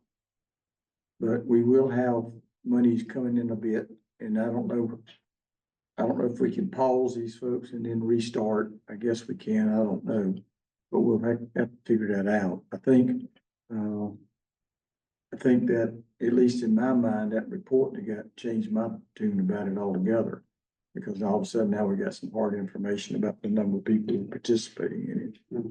And right at the moment, Katie, if you'll take that $75,000 out. And Terry was talking about a project that he would like to see with some of that money or all of it, I'm not sure. All of it, into, Oh, don't be greedy. yeah. So in the EMT and advanced EMT classes that we fund, not the EMR classes, not first responder classes. But You were on the right line. I was separate, except I did. so in the instructor calls for an EMT or an advanced EMT class, there's $1,700 in here for instructor calls. If a service is teaching an EMT or an advanced EMT class, take that $75,000 and however many classes it comes out to, and put that on the instructor costs. Add it to the instructor costs on the EMT and advanced EMT classes. So my understanding is the background is the funding. That was one of the first classes. The funding was set up for $25 an hour, and $1,700 is 68 hours. So, if you're teaching an EMT or an advanced EMT class, an EMT class is 160 to 200 hours. Advanced EMT class is 160 hours. So a combination class could be 300 hours. So we're paying 68 hours of reimbursement to what at a minimum is 160 hours of training. Now, it was the first class that was started, so when it was started, nothing else existed. But I think we've got a significant disparity here between, you know, some classes, the latter classes, I think are well funded. But this is the first class, and I think it needs to correspond with what the instructional cost and hours is. So that's my thought process on it. To better fund the EMT and advanced EMT classes that are already in the pipeline, that are already applied for. That, you know, I think they had a budget number of 57 up there, so I'm not sure how many of those would be EMR classes. So I'm not speaking about the EMR classes because those are still relatively short classes. But an EMT class, an advanced EMT class, is a much longer class than 68 hours, and the $1,700, I don't think fulfills the obligations on that. Did you already do the math, Terry, to tell how much that would increase the hourly rate by? I'm just curious. So the rough math, if there's 50 EMT classes, so EMT or advanced EMT, so no differentiation between them. I think the math we come up with was about $2,000 per class. So that 1,700 would turn into 3,700 per class. Help me if I say something wrong here, Crystal, but I'm not an instructor, so I've asked her to help me with instructional hours. We do teach some classes, but I'm not an instructor. Yes, so I think that depends on the amount of money that y'all allocate towards it, whether we're at, $1,500, I think it's the 75,000 divided by whatever programs, EMT and AEMT programs y'all have in the pipeline. That would be about $1,500 just with the 75. If y'all put more money in that pot, then we could increase that per hour rate that EMT and AEMT instructors would be compensated for. And then also keeping in mind, the class of whatever number, but 25, which is what the class is allocated for. There's adjunct instructors that's also needed for that class. So one instructor can't teach 25 EMT students from beginning to end. So aside from the one instructor that obviously has to be in the classroom, there are more costs associated with that. I don't think this number even covers, you know, all of the actual costs, you know, in providing the class. So, okay. Also, there was that was voted on by the committee, that at the end of the, like, EMR classes, we send out jump bags. That's correct. So, but with the ENT and the ENTA classes, instead of the jump bags, we allocate the amount that it would cost per jump bag and send that out as additional instructor fees. That's correct. So there are some instructor fees that are going out at $3,500 plus the reflective vest. So do you think we need to separate, instead of having EMR and EMT, maybe we need to have one item for EMR and then another one for EMT/EMTA?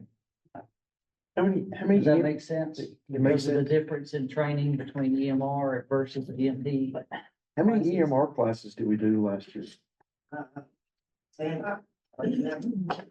versus EMT or AEMT? Because there's a huge difference between instruction between Yes. EMR versus the others. That's correct.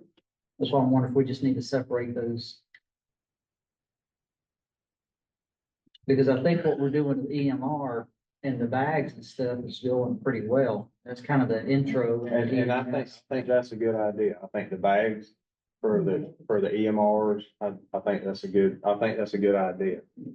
You know, I think all of that's okay, but as EMT and advanced EMT have grown over the years, I think, so 5 EMR classes last year. So if you just look forward, they got 57, I think, projected for this year, so it's still roughly 50 classes.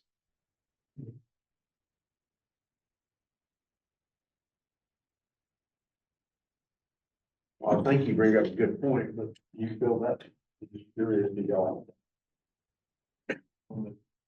It's never been a complaint, but I realize that they're beginning to ask for more and more. See, Say that again. Yeah, the state. Yeah. Yeah, Richard. Don't wake them up. Don't wake them up. Was that meant to pay for the whole lot? Let's make Richard glad he came today. This helps cover that cost. That is one number that really hasn't transitioned a lot since I've been here. It was one of the original programs, as Sarah stated. With the rental, and she's, saying some here on some feedback, we're already sharing the beginning rosters with her, so she is transferring down the program that y'all approved last meeting. The I can't. I can't even breathe. It's, to me, that is not a bad idea. So just for some clarification, if you vote to do this, it will be the classes that will be funded under the program that we're doing now.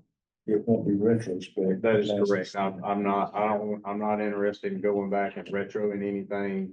Even classes that are going on currently would not get that additional. funding. Yeah, whatever classes are in this budget, which I'm assuming is for this upcoming fiscal year for gym, so that's all I'm talking about is these EMT and advanced EMT classes. $75,000 divvied up by however many classes they end up doing, or they can set an amount they need to set an amount up front so that they can put it in a contract. They say, okay, here's a snapshot. We've got 52, so 75,000 divided by 52 classes is this dollar figure that goes into the $1,700 instructional reimbursement for those classes. So, but just these classes, not retro. Okay. Yes. How many? Go ahead. Just the moving forward classes is right. Sir. Moving forward, the classes. Moving forward. Yeah, so classes that are basically in the hopper now to get started. How many, do you have a number of classes that you have requests for now? 57. 57. Got 57, you know, it says. And did you say you only had 4 or 5 EMR? For 2024. Will that this coming year, do you know? Not yet, we just sent out the contracts. Cause I would love to see us do at least one in each region. I mean, that's kind of the intro into EMS now. You mean the EMR? The EMR? Yeah. It's up to the department. No, I know, but I'm just saying at least we could, huh? No, I'm just saying at least we could, in each region, if we just did one in each region, and at least we'd have the opportunity to draw people into the profession. But the problem is, they don't go out and sponsor and do it. Somebody from a region has to ask. Right. Yeah. Those are A lot of by people doing application EMT, and most of them are doing the EMT to get people to do that. The other So piece- Well, I understand, but again, I mean, it's, you know, it's kind of a stepping stone. I mean, we had folks that would go to EMT class and not able to pass their boards, and then we would require them to do the EMR, which is a much, much shorter class, and they would ace through that, and at least then they could start working while they're trying to go back through and get their EMT. So we do that. We teach 2 EMR classes. Yeah. We only get funded for 1 class, but we teach 4 classes a year. Yeah. We teach 2 EMR classes in 2 of our high schools. We teach 1 EMT class and 1 advanced class. So we're teaching 4 classes a year, but no, we're not receiving any grant funding for any of those Yeah. EMR classes. We're doing them at our extent. What are your normal participants in an EMR class? That's what mine were like, low participant rates, and then you gotta have at least 12 to request a grant. We haven't had any trouble with not making the class, in high school. So we've had good, I can't tell you what the number is, but it's probably 15 or better. So are you talking We about haven't- doing it we in haven't high run school, over or any it's like doing it standalone class? Either one. The only problem, and we've been doing the career academies for, we've got an ambulance in a career academy that's probably been there for 12, 13 years. The only problem doing the high school is not a lot of people willing to put a 17 or 18-year-old behind an ambulance. You know, that's the downside of that, but at least we've introduced it to them, that they say, hey, this is something that I would like to do. And the EMR is an easy way for, I mean, how many times when you start an EMT program, within the first week or so, somebody says, this isn't what I thought it's gonna be, I don't wanna do this no more. At least you don't have that investment you know, doing the EMR route that you would normally have going to the EMT. And speaking to your point, that's what we use the EMR classes for. So we teach a 1 semester EMR class. We teach first semester in one high school, second semester in another high school. So it's a 1 semester commitment. And then that is kind of our feeder into our nighttime EMT, advanced EMT class. So that is exactly what we're using it for. We're paying for the 2 EMR classes that we teach locally. We're paying for them. The last 2 classes, EMT classes that we've had 50 applicants. We're about to start with 30 students in our night class. A third of those are coming out of our high school EMR classes. So that's exactly how we're doing it, and it's working very well for us. And our high school classes, our EMR classes, both of those have always made, so we haven't had trouble with participants there either. But that's exactly how we're using it. We're just funding one class. But that's exactly how it works. So a third of our 30 EMT students sitting in our class for this year and last year came from our high school class. Some of them are high school students. Yeah. They're still in high school. They couldn't get it worked into their schedule, but we're interested to know, instead of taking an EMR class, one block in the day, they're coming to the night class. So we've got a couple of current high school students that are taking night class because they couldn't get the EMR class worked into their class schedule. Okay, y'all had to talk about the ins and outs of that. Right at the moment, we're gonna get back to this. So, yes, sir. Can I ask a question about that? So, Miss Kathy, you said the mental health should be 6 classes there instead of 5? Yes, this is from February, I believe the graph is. And I can look in the document that I sent you, the whole document, it goes, I think it brings it down to the cost is like 41.66 per class. So it was able to get us 6 instead of 5. So my question to you all is instead of taking the whole 75,000 and putting it towards instructor fees, can we do 15,000, add 3 more classes to the mental health and host a mental health for each region in the state of Georgia? Well, that was my ask last If you- meeting. If you said you can do 6 of what you got, he's gonna add 3 to it. You need 4 That more. comes to 9. I'm sorry, 10 regions, 4, yeah. Okay. Okay, so I thought I was right, but the cost per course needs to change to what? so Brian, What you call, Kathy, didn't you say that, what'd you say that course cost y'all? Last time you said it was like 1,800 or something? I got the full cost on it. It's 2,000 plus, because it's 2 instructors and then their rooms. so 2,000 plus the instructor plus their per diems, their travel, meals. And that's where I was raising the question about, instead of doing per diems, let's do one in each region, and that way people wouldn't have to. The per diem is for It's for the instructors, travel and not the meals, students. not Okay. the students. But that, So- the only thing that we will be buying for that, it's a full day board, so to keep them contained in one space and not lose them if you send them out for lunch. We just order Chick-fil-A or something. No, that's fine, I'm okay, So, that's so fine. if they're 4,100 and we add 4, that's $16,400, is that right? So 10 total? If you do 10 total, it'd be 16,400. That sound right? 24 plus. 40,000 plus. So say it again, I missed the numbers. There's 4,100 of fees, Hang on, I'm looking at the numbers. 41.66. 41.66. 660, yeah. So you'd need another 13,500. 16,664. 13,666. I'll get it out. Right? Added to the 25, or the 2750. So that would leave us with 58,336 to move to somewhere else.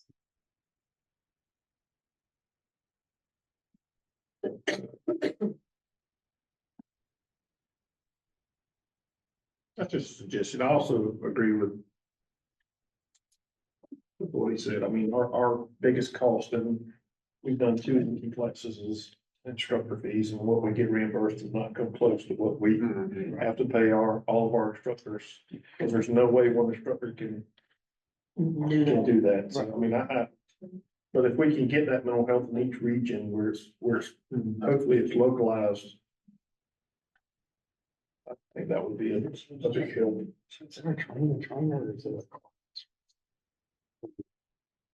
I don't want no training for mental health. I can remember talking about education. I would say that's probably around that road. How many students are in the class?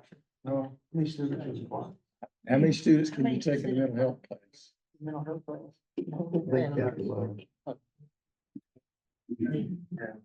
Kim, are you still on call?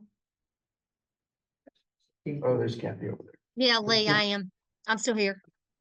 Kathy has stepped out, but she's still here. I just didn't see her. She moved. Do you have any people who are in the mental health class? What's the student capacity? On most of our averages run 24 students Okay. on in pretty much everything we do. So right at the moment, Mental health. I think it's all been 30. Katie, right at the moment, we've removed the 75,000. And we've added the additional 4 mental health classes. Which line over here tells me how much money we got left? Down on the area. The variance? 64,170. So, What was the class cost? I missed that a while ago. which one? 4160. Yes, up here, 4166 per class. The mental health? Yes. Yeah. So that would let $64,174 go back to what he was talking about towards the instructor of EMTA classes. What was the 4166, Kathy? 4166 is what the total cost is on a per classes. What was the breakdown on that? And that was 2,100 plus. Who's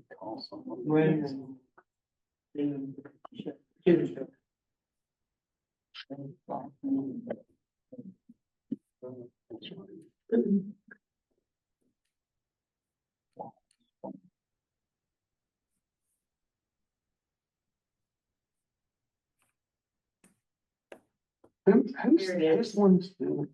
Who's it that does the class? Do you remember? Which one? Mental health class. Who does the mental health class? You're asking me, and Well, you're the chair. Must know everything, oh, great one. my chair is trying to keep you two in the meeting. Next Kathy, meeting, who are the instructors? Courtney's already made it clear Next that meeting, I want Huey on one side and Lee on the other. next meeting, I'm Then gonna they'll just be remove that, texting. and I'm gonna bring in a little, and we're gonna call you the scooter. I not the chair. started to bring Snicker bars. Damn it, I should have. Courtney, I have a request. Okay. Would it be possible to have a vendor list or however you want to call it, a 1099 list of every vendor that's paid out of this money? So we can kind of recon with the trauma commission. So we can say, okay, this is the fee, and this is all the different people who were paid, companies, etc., for classes, for this, for that. So it should equal out at the end of the year for accounting purposes. I'm sure it's possible because we get invoices where they pay all of these folks. So I'm assuming the invoice would have all of that. So we can just send you the invoices. Just a simple spreadsheet with everything on it, like QuickBooks, where everything this is what. Is that a Kate question? I don't know how simple it's going to be. You may get Is a that, page with every invoice and it may be 3 inches thick. I don't think it'll be quite that. No, thick, I don't think that's necessary. I think what I'm asking for is a vendor list of everyone who gets a dollar from here. I know what you're asking for, but what you're asking for may be 2 days worth of work to glean through the invoices to separate it out. You see what I'm saying? Well, I do, but it's, it's general accounting. Earlier in this conversation, there was some concern about bidding stuff out. 'Cause we're not bidding stuff out. This kind of helps alleviate and improves transparency because we're able to show where everything's being allocated. I will see if we can get that. Katie's here and she's just smiling. I don't know if that's. No, That'll be on the commission, right? That won't be back on. but Pete, I get what you're saying. We'll get it to you in as simple a way as we can. I don't think we have that, do we? We have the invoices that they sent to us. Not all of them have the vendors that are paying them. Y'all have an overall vendor list? That would be under the state, though, wouldn't it? No, We don't pay the GEMSA, if GEMSA pays, it doesn't come under the state, because we pay the money to GEMSA and they pay, so. We're gonna have to get that breakdown though, moving forward for the next contract, 'cause- Right. So Pete, But is it gonna create more work for Kathy and Kim if we do that? Because I can tell you by doing what I do, teaching the class, every time I turn around, I'm adding a little bit more extra into the instructional portion of it. So if we're gonna keep adding on me to teach and add on more that I gotta keep up with, then we need to looking at doing some more on admin. okay, so here's what we're gonna do. We're gonna get out of the weeds a bit. We're gonna ask Katie to look at that and Liz to look at that and see if we can get that information that Pete's requesting in as simple a format as we can provide it. Is that fair, Pete? More than fair. All right, thank you, sir. So now I've got two different, I haven't got a motion at this point.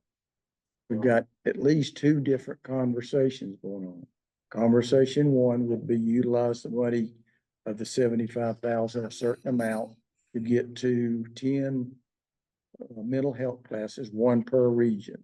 The other one is used 75,000 to, the other discussion is to increase the funding to pay for the instructor hours over and above the EMR. Is that correct? All right, the third concept is that we could do that and then utilize the rest of the money to meet that threshold. So, I support that motion. well, what? It's not a motion. I haven't made a motion I yet.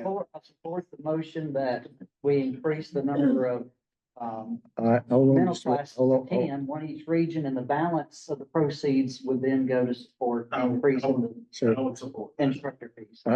y'all don't get it. Y'all work with me. You can't support a motion that it's not on the table. Somebody gotta make that bad boy. I'm gonna make a motion that the $75,000 in the line item for the PSA. That, what was the dollar amount to make the mental health? 64,000. No, hey, Terry, the way to do it is to say here, 60. Say use. I won't point anything again. Say use the proceeds to increase the number of mental health classes to 10, one for each region. And the rest of the money. And then the balance of the funds would go to support an increase in instructional fees for EMT. For EMT and advanced EMT, the Classes. instructor costs Correct. for EMT and advanced. I didn't know if I needed a dollar figure or not, so that's what I was trying to do, get you a dollar figure. So the more detail you get, the more problematic it can be. If Can it you be do- one motion like that? Yeah. Okay. So I'm gonna try to restate. Then we get slapped again. I'll need a step along. So the motion, the way I understand it, is that the $75,000 that we're not gonna spend on the PSAs would initially go to fund enough mental health courses, so we have one per region. And the residual money, remaining money would be used to enhance the EMT and EMR training program. Not EMR. hours. EMT and advanced EMT. EMT and advanced EMT. Instructor. So that's your motion. Instructor cost directly. And I'll Yes, that is my motion. I'll say. We have a second. We're moving along. Any other discussion? Not that we haven't discussed it to death. Poor Robert spinning in his grave. All in favor is aye. Any opposition, same sign. Hearing none, the motion passes. Anything else that y'all want to bring up on this document? You go ahead. I think Crystal was working on this. Crystal, weren't you working on like a master list of all the attendees that take the classes, developing a database? Are you to the point where you give an update on that? As far as how many people have been in every class, And then what discipline they're from? And we've had discussion about, pre-hospital care providers, hospital providers, so on, basically. And I know that was a discussion about these classes and how they were getting funded and the makeup of those classes. So are we closer to that? the 2023 fiscal year is complete, and I've got the first half of 2024 that's Okay, plugged good. in. So I'm happy to give you any information from those. I don't know if it's pertinent to the conversation now, but can we get that for the next meeting? Wherever she is, so we can see, because my understanding is you're gonna have 60% pre-hospital providers, 20% ED providers, 20% unknown, or whatever. Is that basically where you're going? The way that I was categorizing it was EMS providers and other. Okay. So whether they pull, because that's the only database I have access to, right? It's looking at Okay. things in EMS. So that's the distinction that I think. So you're just trying to look at how much of our money is being spent for pre-hospital? Is I'm that? just curious who's sending the classes. Yeah, okay. Yeah, I think mean, that's- we've talked about this several times and I know you seem to get a handle for it and we're working on the sign-in sheets and some other things, weren't you? Is that right? That was back late spring, early summer, whatever we were talking about. Right. Ongoing as well. We're just pulling information. Because we seem to know where people are coming from by zip codes and all that, but we don't know if they're ED doctors, RNs, we don't know what they. Okay. Anything else with this? Yes, I got one. Okay, So I'm also gonna make a proposal, on the EMT and advanced EMT classes. That the jump bag waiver 4250. So currently the way that's set up is your ending roster. You get $160 fee for the jump bag. So if your ending roster, have whatever the number of students is on your ending roster, you can sign a waiver and then that money goes to the instructional agency that's teaching the class. So there's $4,250 allocated to each class that's budgeted here.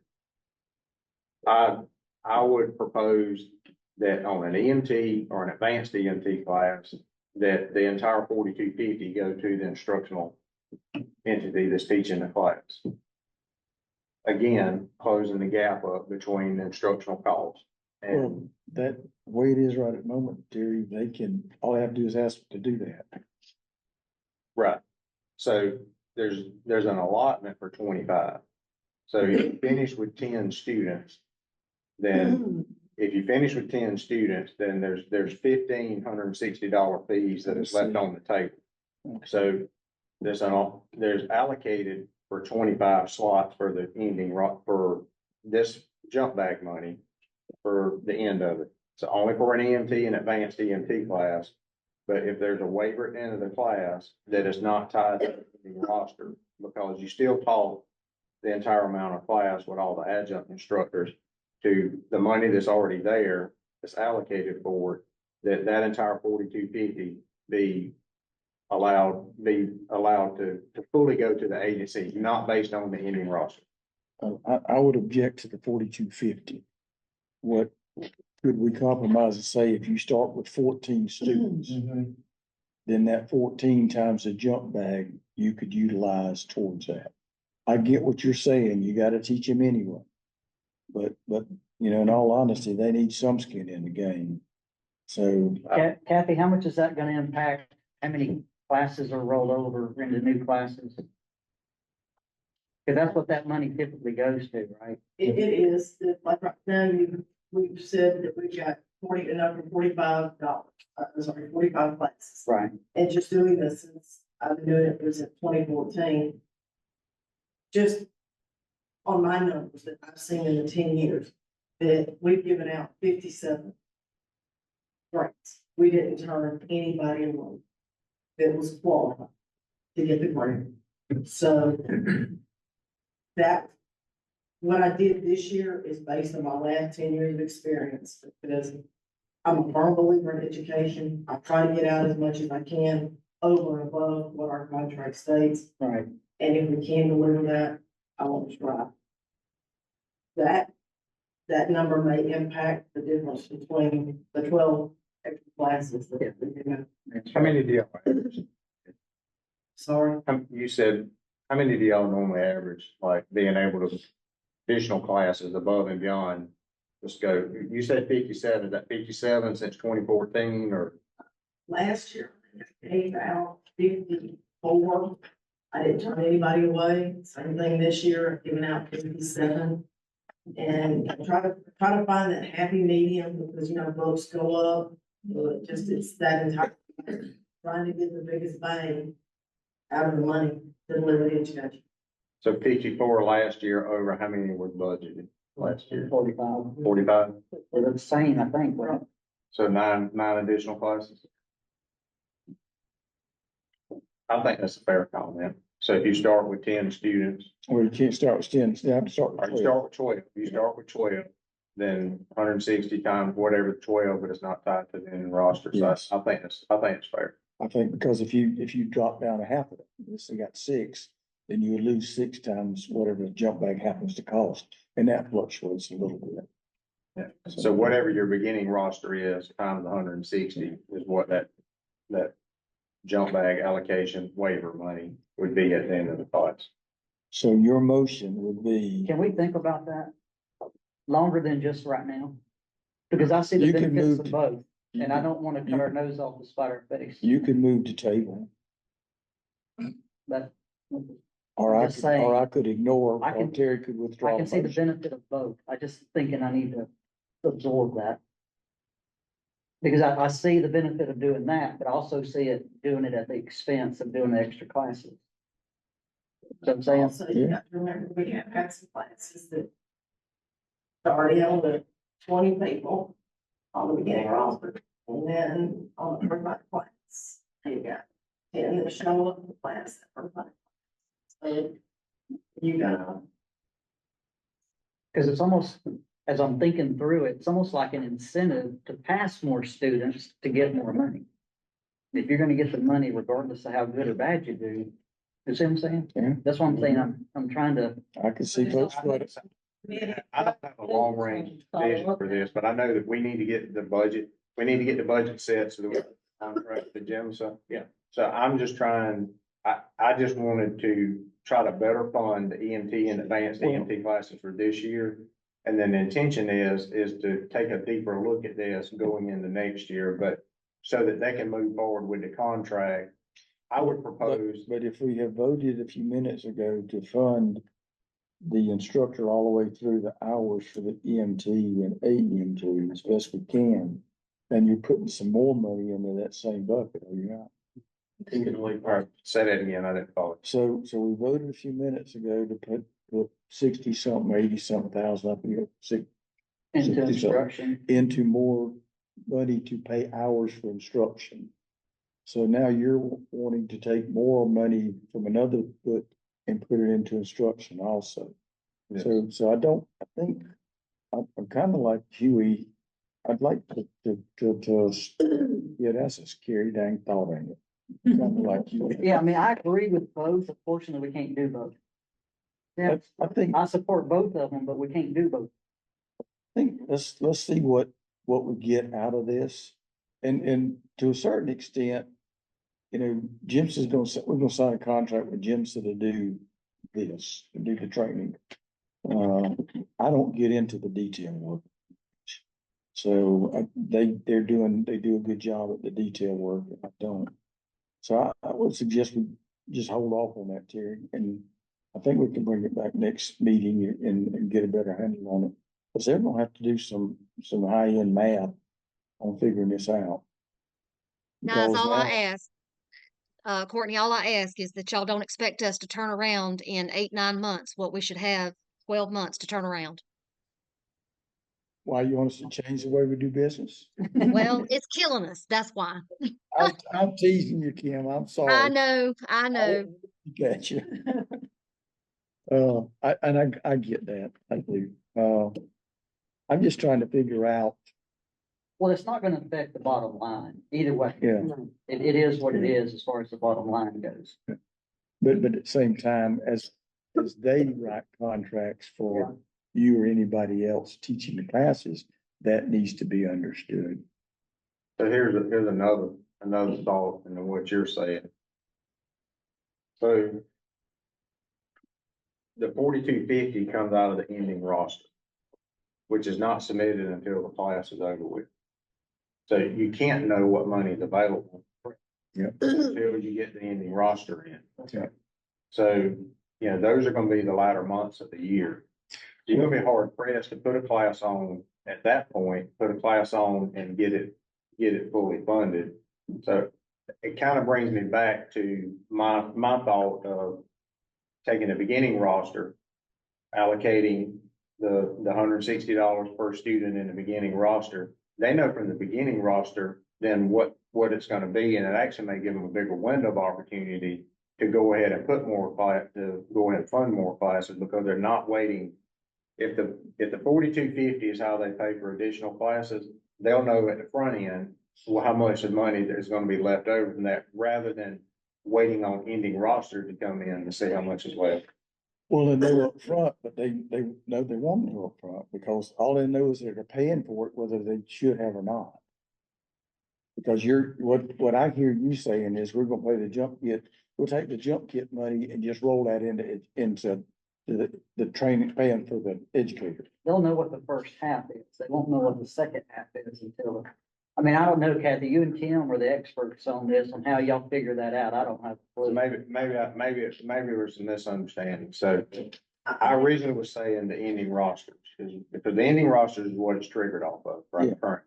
So your comment was, let's do it off the beginning roster, because if you only start with 12, you shouldn't get paid for 25. That was your point, correct? That was my point, yes. Yeah. But I came back and I had a different thought.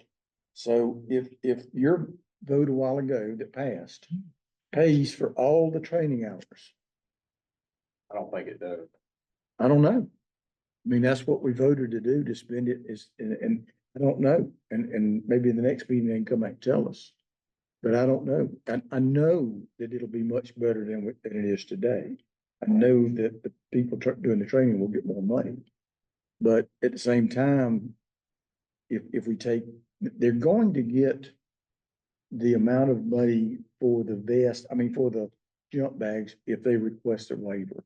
So they're going to get that. I grant you, they may not know exactly what that amount's going to be.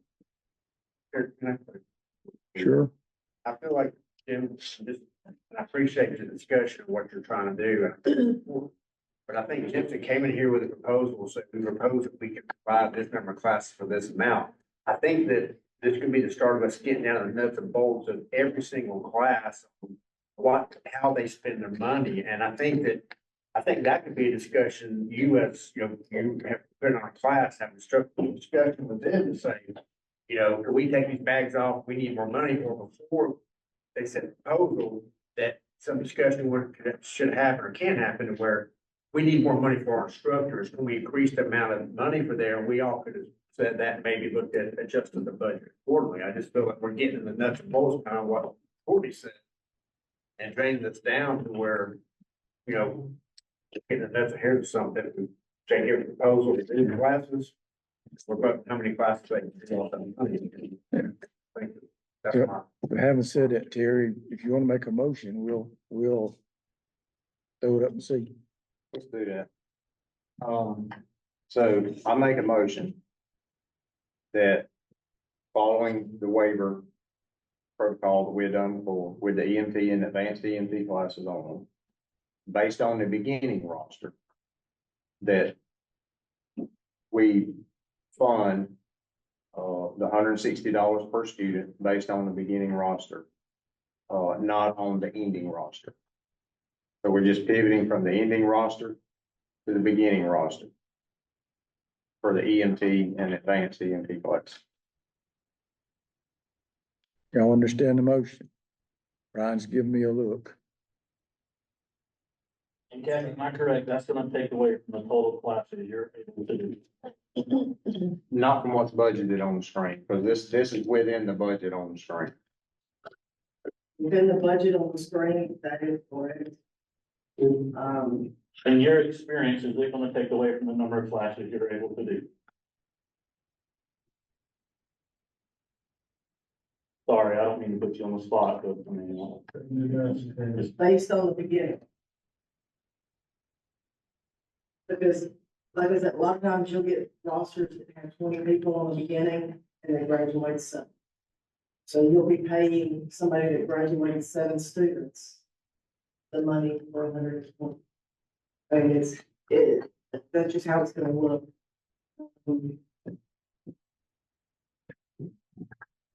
You want classes. It's always a set of scales with me when I look at past, what's in the past, projecting for this year. Let me do this. Do you have a second? Any second to the motion? I'll second. Got a second? All right, now we'll continue with the discussion. So it's always looking at the past and the numbers that I've had and what we've been able to do. Which is where we are now.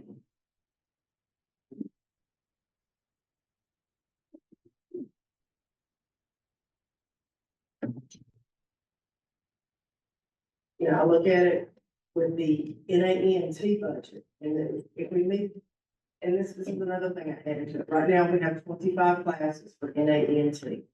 We have a certain amount based on the number of people. Sometimes we don't use all of that money in there. So there's a potential that I could reach up in there and use some of that money to keep funding the MR. Yeah, so the bottom line is, if one class gets more money because they're using the beginning roster, that class costs more money. Is there any doubt about that? Okay. So at the end of the day, if that class costs more money, you're gonna have less money at the end to fund additional classes. Am I saying that right? So there, that's kind of the way I see it. And to me, it's an unknown quantity. So, but anyway. Any other discussion on it? All in favor, aye? Two, all opposed, same sign.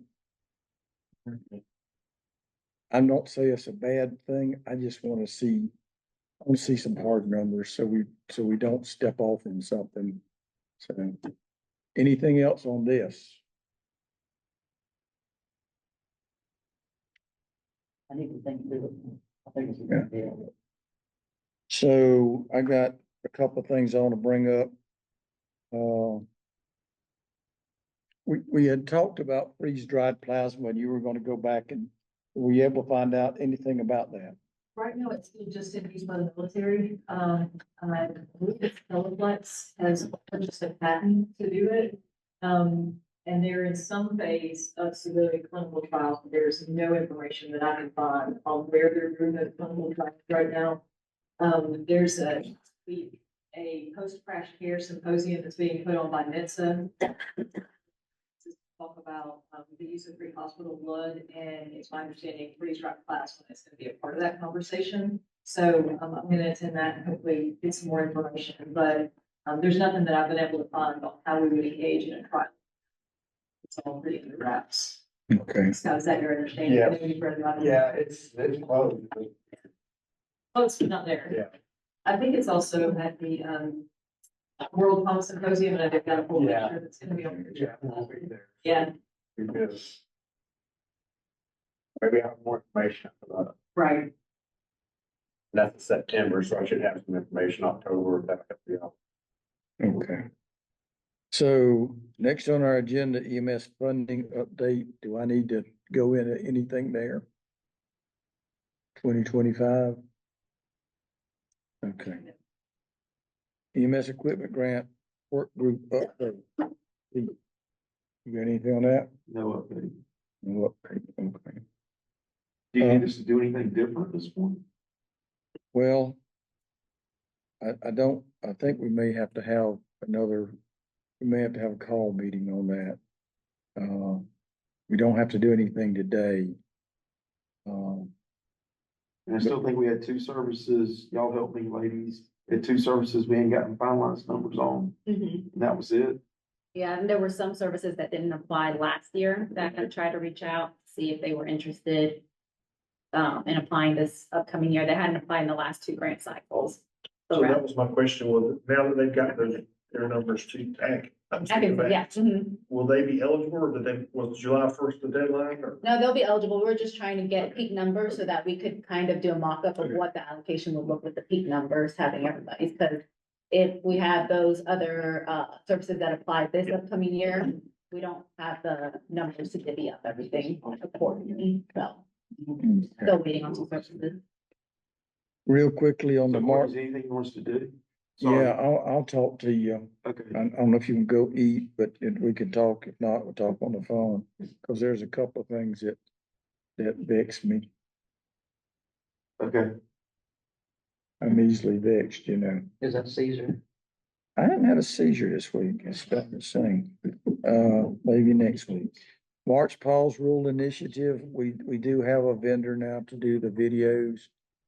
So we'll be hopefully doing some of those in August. Was there ever anything, Crystal, on advanced burn life support? Has there been any work done towards that initiative? Anything out of Region 6, which was initially working on it, I think they wanted the ADLS can course. And Scott, we don't recently do a class with Brady. We've got, you're gonna be part of our region. It's part of the symposium. Okay, then it was Region 4 that recently had a class with Brady that Jay was talking about. And I think that was very well received. It was a 1 day, 4 hour course. Was it the Yeah, it wasn't the burn? We went up to met with them about it, but we haven't actually done the course. Somebody has done the course, and I thought it was either you guys or maybe Brian. Yeah, somebody has done the course, that is pushing out, and it's been well received, and it's free training. That they're doing. You remember from our meeting who said they did that? No. Chris did, okay. So are they doing the Burn Foundation course? Are they doing kind of a standalone? Cause that was a thing that we ran into in Region 6. They wanted to go through the Burn Foundation, which has a pretty nice tag on the front end just to them. Is Grady's eligible for CEUs, the one they're doing? It is.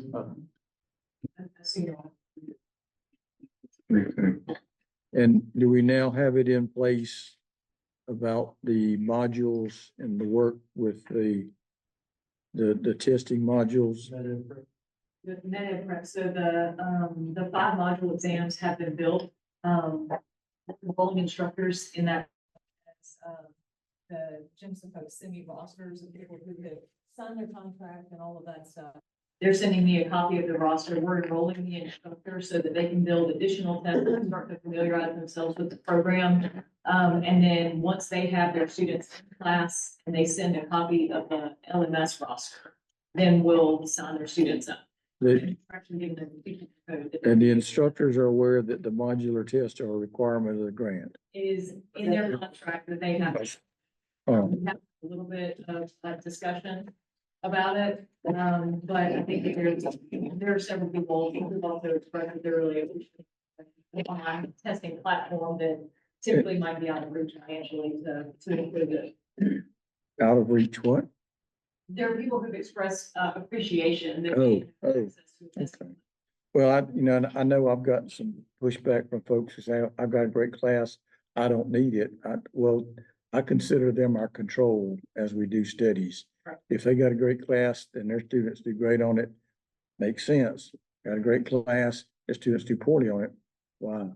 So please just tell them we're getting good information out of them. It's not taking up a whole lot of their life. It's And- not a lot of time. It should be very convenient that the students can take it anytime they want, or anytime the instructor puts the exams up for them. But we should have data on this by the next meeting. We should have people that are taking the exams, and I'll be able to show you a report out of what that, for those. All right. Anything else? I think I've gone through all of it. Yes, ma'am. Education budget, the way it's been set. I know we don't have a contract yet, but we need to get rolling with education. Has it been approved and can I move forward with starting to advertise, schedule the classes, get the locations nailed down with what's happening? I would think With the answer would be, yeah, you can go ahead and do the preliminary. We voted on what we're doing. Y'all just got to come to an agreement with a contract. I would hope that would be relatively quick. Well, we had known that there was talks, moving money here, moving there, so I was basically stalled. Yeah. Well, so now we guys just. Well, I'm not gonna be, it's not gonna be on my agenda next meeting to move any more money. So maybe the meeting after that, we'll get some hard numbers. I don't know. But we're gonna wait till 9 months in and then change something. I'll take the reins off and I'm gonna run. If Kim was in the room, I wouldn't have said that. She'd have shot me. Okay, I appreciate y'all's tolerance and your time. A lot of you drove a long ways and I appreciate it. Anything else for the good of the organization? If not, I would entertain a motion to go home. Thank y'all very much.